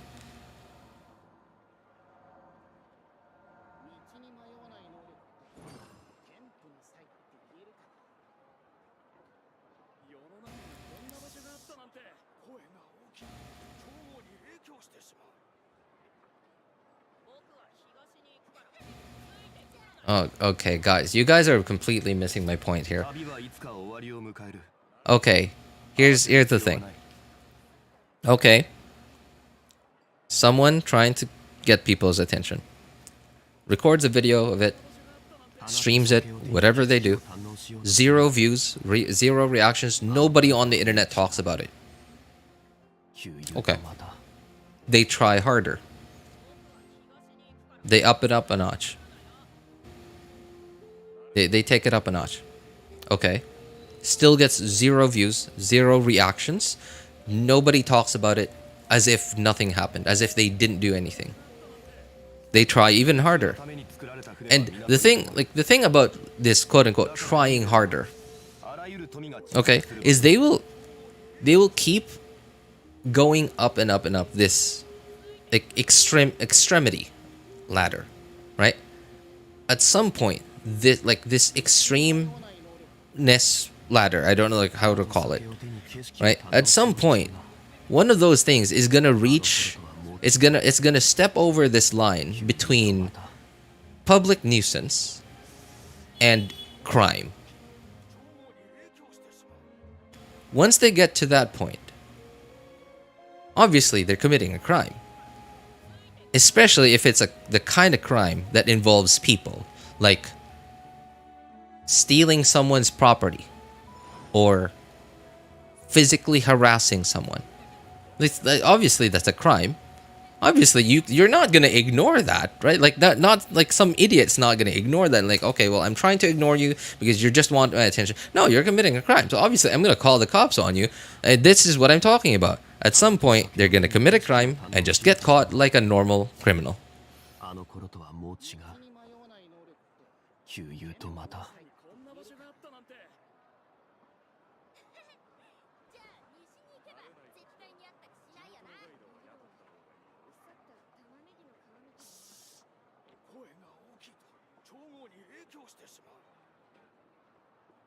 旅はいつか終わりを But then again, the problem is, 慌てる必要はない。 this is what I'm saying. This is just the ideal situation that everyone just ignores this. Because if everyone ignores these kinds of people, they'll just sort of like fall into the system on their own. And when I say system, I'm talking about like society, right? These nuisances in society. Eventually, they just turn out to be like what, a regular criminal.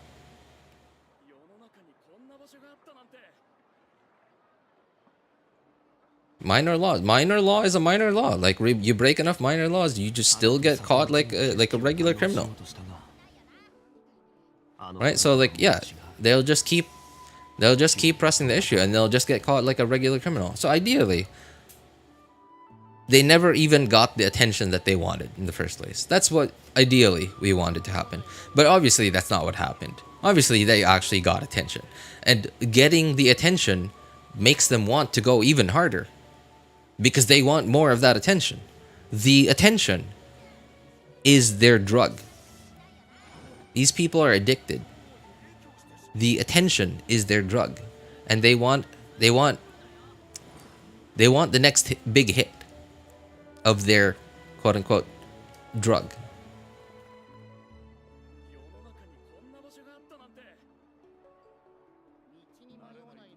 Watch Vitally get cups. So satisfying. Okay, I guess I'll go look it up. Probably later today. After a good night's sleep. Mr. Jet, you're missing my point, man. What point? What part of ideally are you missing? Right? Because would you prefer that the criminal, this kind of person who is doing all these terrible things for attention, get the attention they want before they get caught? Or would you prefer that they don't get the attention that they wanted and eventually they still get caught? Right? I would prefer they never even got the attention they wanted in the first place because they did, right? Ideally, we wouldn't be having this conversation because ideally they wouldn't exist. Yeah, but then they do exist. Because again, going back to the conversation, humans are pests. Humans are pests, and we're all just viruses living on Earth, right? So humans are idiots. So they're always going to exist. The fact that humans exist, these kinds of people are always gonna exist.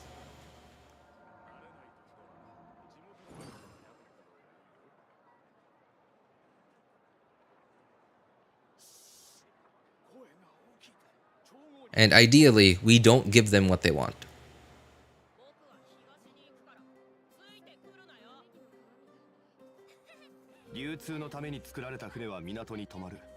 Such a non-argument. Dude, I'm not even... Non-argument. Dude, who's arguing?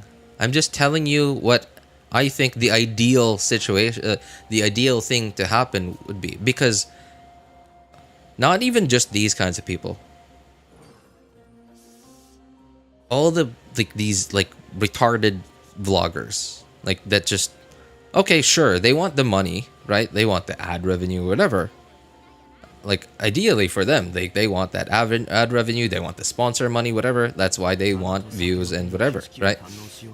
But other than that, some of them, their top priority is the attention.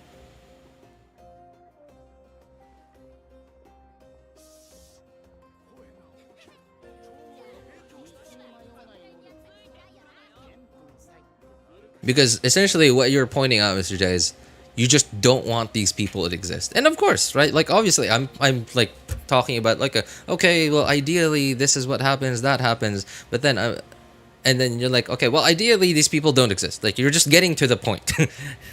You're just magically erasing the problem. But then, like, the problem exists. But at the same time, I'm also talking about the problem that does exist. But I'm also saying, well, ideally, this is what happens to this problem, and this is how this problem, like, would be handled by everyone. But at the same time, I'm also like, it's more like what's the word I'm looking for? Hypothetical? No, not a hypothetical. What if? No, I don't know. Like, I guess ideal. Yeah, ideally. Because, like, I'm trying to be realistic. But at the same time, everyone ignoring these kinds of people. I don't think it's impossible. Because if I ignored all the people, if I was able to successfully ignore all the people that tried to bully me when I was a kid, then I'm sure if, again, very, very unlikely, but if somehow people, the public, and like the people online in general, were somehow able to come to a consensus that, okay, this guy is a nuisance, let's completely ignore him. Nobody watched his videos. Nobody watched his streams. Okay, that's it. All right, and then they just keep going harder. Again, you know, like the thing that I mentioned earlier. Again, the people are wired different, right? They'll just keep going harder and harder with whatever they're doing, and eventually they'll just commit a crime and just be caught like a regular criminal. So, like, they won't have to be ever talked about like we are talking about them right now. Like, they'll just commit a crime like any other criminal out there, and then just get caught like any other criminal. And nobody ever had to talk about it. Like, okay, I guess their mugshot will show up on Friday night news.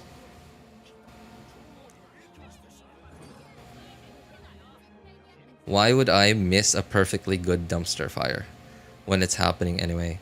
Sorry, what? Why would I... sorry, what does that mean? Why would I miss a perfectly good dumpster fire when it's happening anyway? Like, why would you miss... Like, why would you not talk about? Or, like... what? Sorry, I'm confused. 花と酒を手に景色を堪能しようとしたが、あの頃とはもう違う。旧友とまた。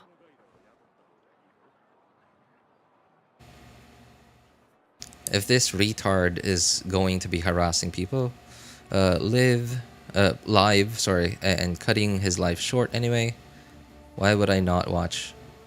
Okay, well, see, here's the thing. There's the problem. Right? Yeah. Yeah, I guess. Okay, so going back to the ideal situation. RJ, like you said, he's doing it anyway till he gets arrested. Yeah, like, whether or not he gets the views, eventually he'll go hard enough that he will just get arrested. But yeah, again, like, the problem is, like, there really are people out there. Well, like, essentially what you just said it. Like, okay, well, it's funny. Right? What is it? Okay, there it is. If this retard is going to be harassing people live and cutting his life short anyway, why would I not watch? Okay, yeah, and there are many people that have this mindset. Which, again, you know, everyone has their own preferences for what, entertainment, or I don't even know if, like, you probably don't even consider it entertainment. You're just like okay, I'm not bored.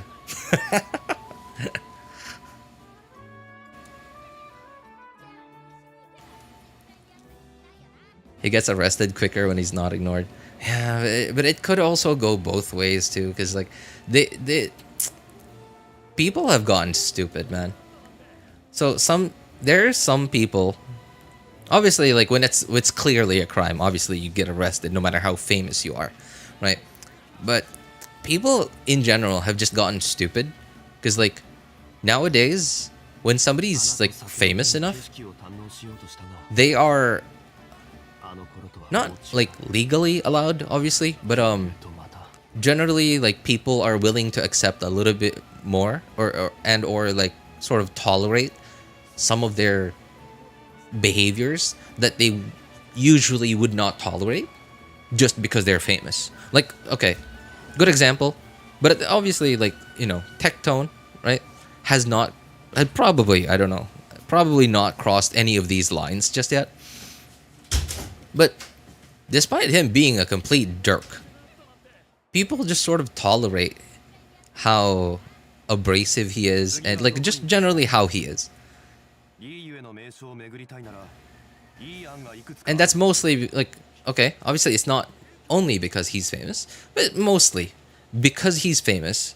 He sort of has this sort of like platform where people are able to, I guess, like give him the attention that he needs to earn a decent enough living to continue on with his day and continue doing whatever it is that he's doing.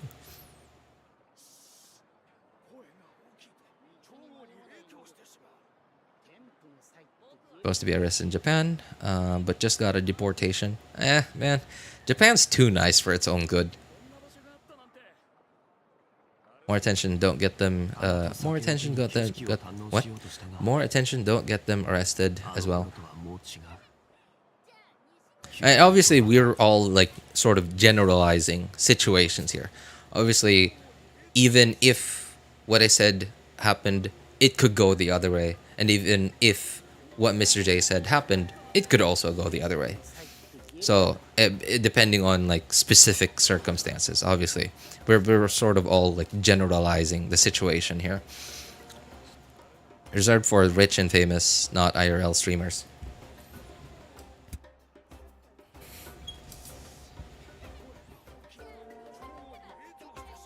Rich and famous. I'm trying to think of like other examples here, but I guess I don't know enough. I guess I don't know enough of these like IRL streamers to give like better examples of. Like Tectone was like my closest example, but like I don't.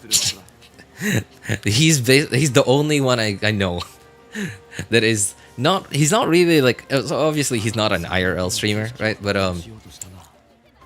he doesn't like publicly stream like, and he's out and about, and he's not necessarily like a public nuisance, and at least as far as I know, he hasn't crossed any of those lines, right? But he's like the closest example I got, because I just don't watch these IRL streamers just because, man, I just from the very beginning, I've just never been interested in these kinds of people, because like when I started watching, the first few times I ever watched like vloggers and IRL streamers, I've always just noticed that first few videos I've ever watched, I don't even remember who they were. I just noticed like, oh, this is cool, like this is cool, this is fun, oh, that must be so fun. And at some point I realized, man, I'm just watching someone do something that I'll never be able to experience, all while they're having fun. They're also okay. I'm seeing them have fun doing something I will never get to experience, and they're getting all the attention just from their over-the-top reactions. And obviously, not all of them are like this, but it just reminds me so much of like bully behavior. Again, like they're not all bullying people, but they're able to get people's attention by doing something like Mr. Beast videos. Like Mr. Beast videos, like if nobody watched Mr. Beast videos, like these like over the top videos that would never ever happen IRL, like, right, like if nobody watched them, then Mr. Beast would have zero incentive to keep making these kinds of videos, and he would like come up with other kind of content.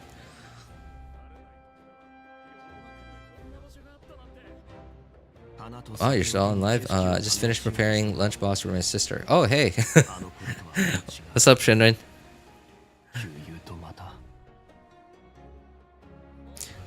Koreans learn from that. Well, thank goodness Koreans aren't as nice as Japanese as the Japanese are. Because Oh man, I gotta say though, Koreans are. So I've heard that they're a lot nicer to foreigners nowadays. But you know, still, well, not ideal. Still not ideal. But I've heard at least that they're a lot nicer than before to foreigners.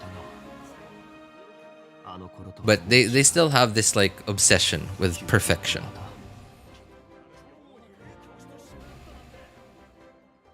No, these RL streamers from CoffeeZilla and from all the scams they did. And the stream go to sleep. It's about to. Yes, it is. That's right. But at least cameraman is still on the loose. Oh, dude. Hope he gets caught soon. Jeez. Been over 2 hours since what initially we were supposed to end. That's true. Expected the Yap to go for this long. Hooked up my sampler.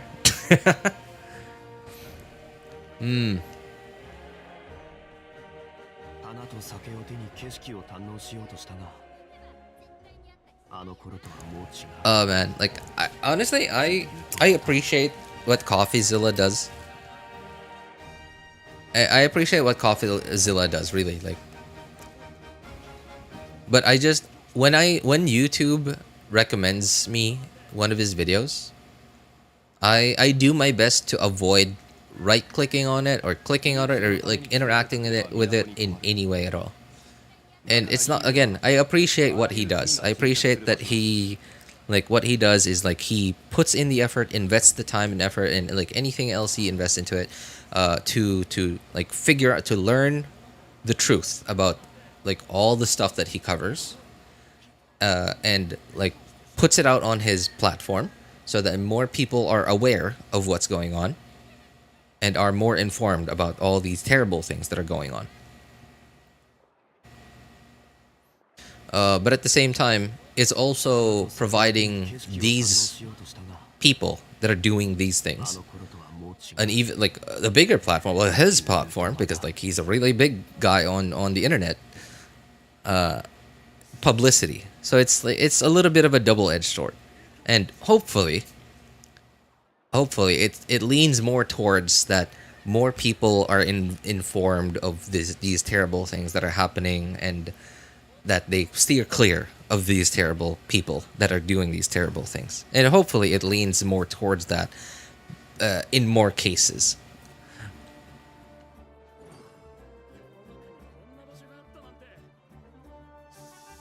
Yeah, especially these like financial scams. Because at the very least, like, yeah, at the very least, for at least like the way I see it is, when people learn of, okay, this person, this company, whatever, financial scam, whatever, it like people immediately, like, even if they find out about it, they hear about the names, they immediately like go get as far away from it as possible, instead of like running towards it and like going to see, oh, what was his video? Man, what a world we live in, huh? Whatever did we do to turn the world from how exciting everything was in like the 90s, the early 2000s? Everything was just so exciting. But then again, I could be like, my perspective might be skewed, because like I was also like just a kid at the time, had no responsibilities, wasn't informed about all the other things happening in the background back then. But it just seemed like things were a lot simpler back then. Drama, stuff like this, generally did not drag on for too long. Like this, like, dude, this whole like Genshin VA stuff, right? Stuff like this used to like just be on the news for like a few times, like maybe a week, and then after that, it would just conclude. Something would just happen, someone would give in, someone would make an apology video, someone would apologize publicly, and somebody would go to trial, go to prison, pay a fee, pay a fine, and then it would just be finished.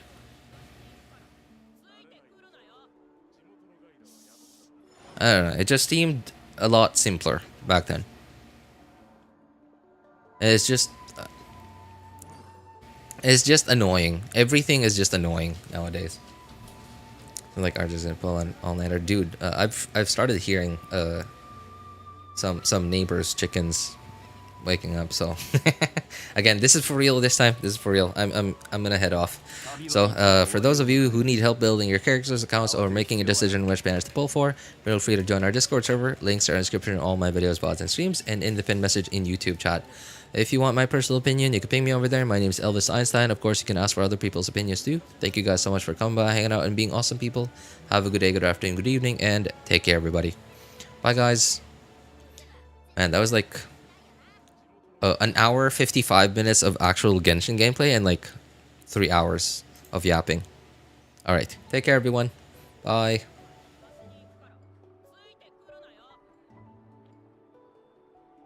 流通のために作られた船は港に止まる。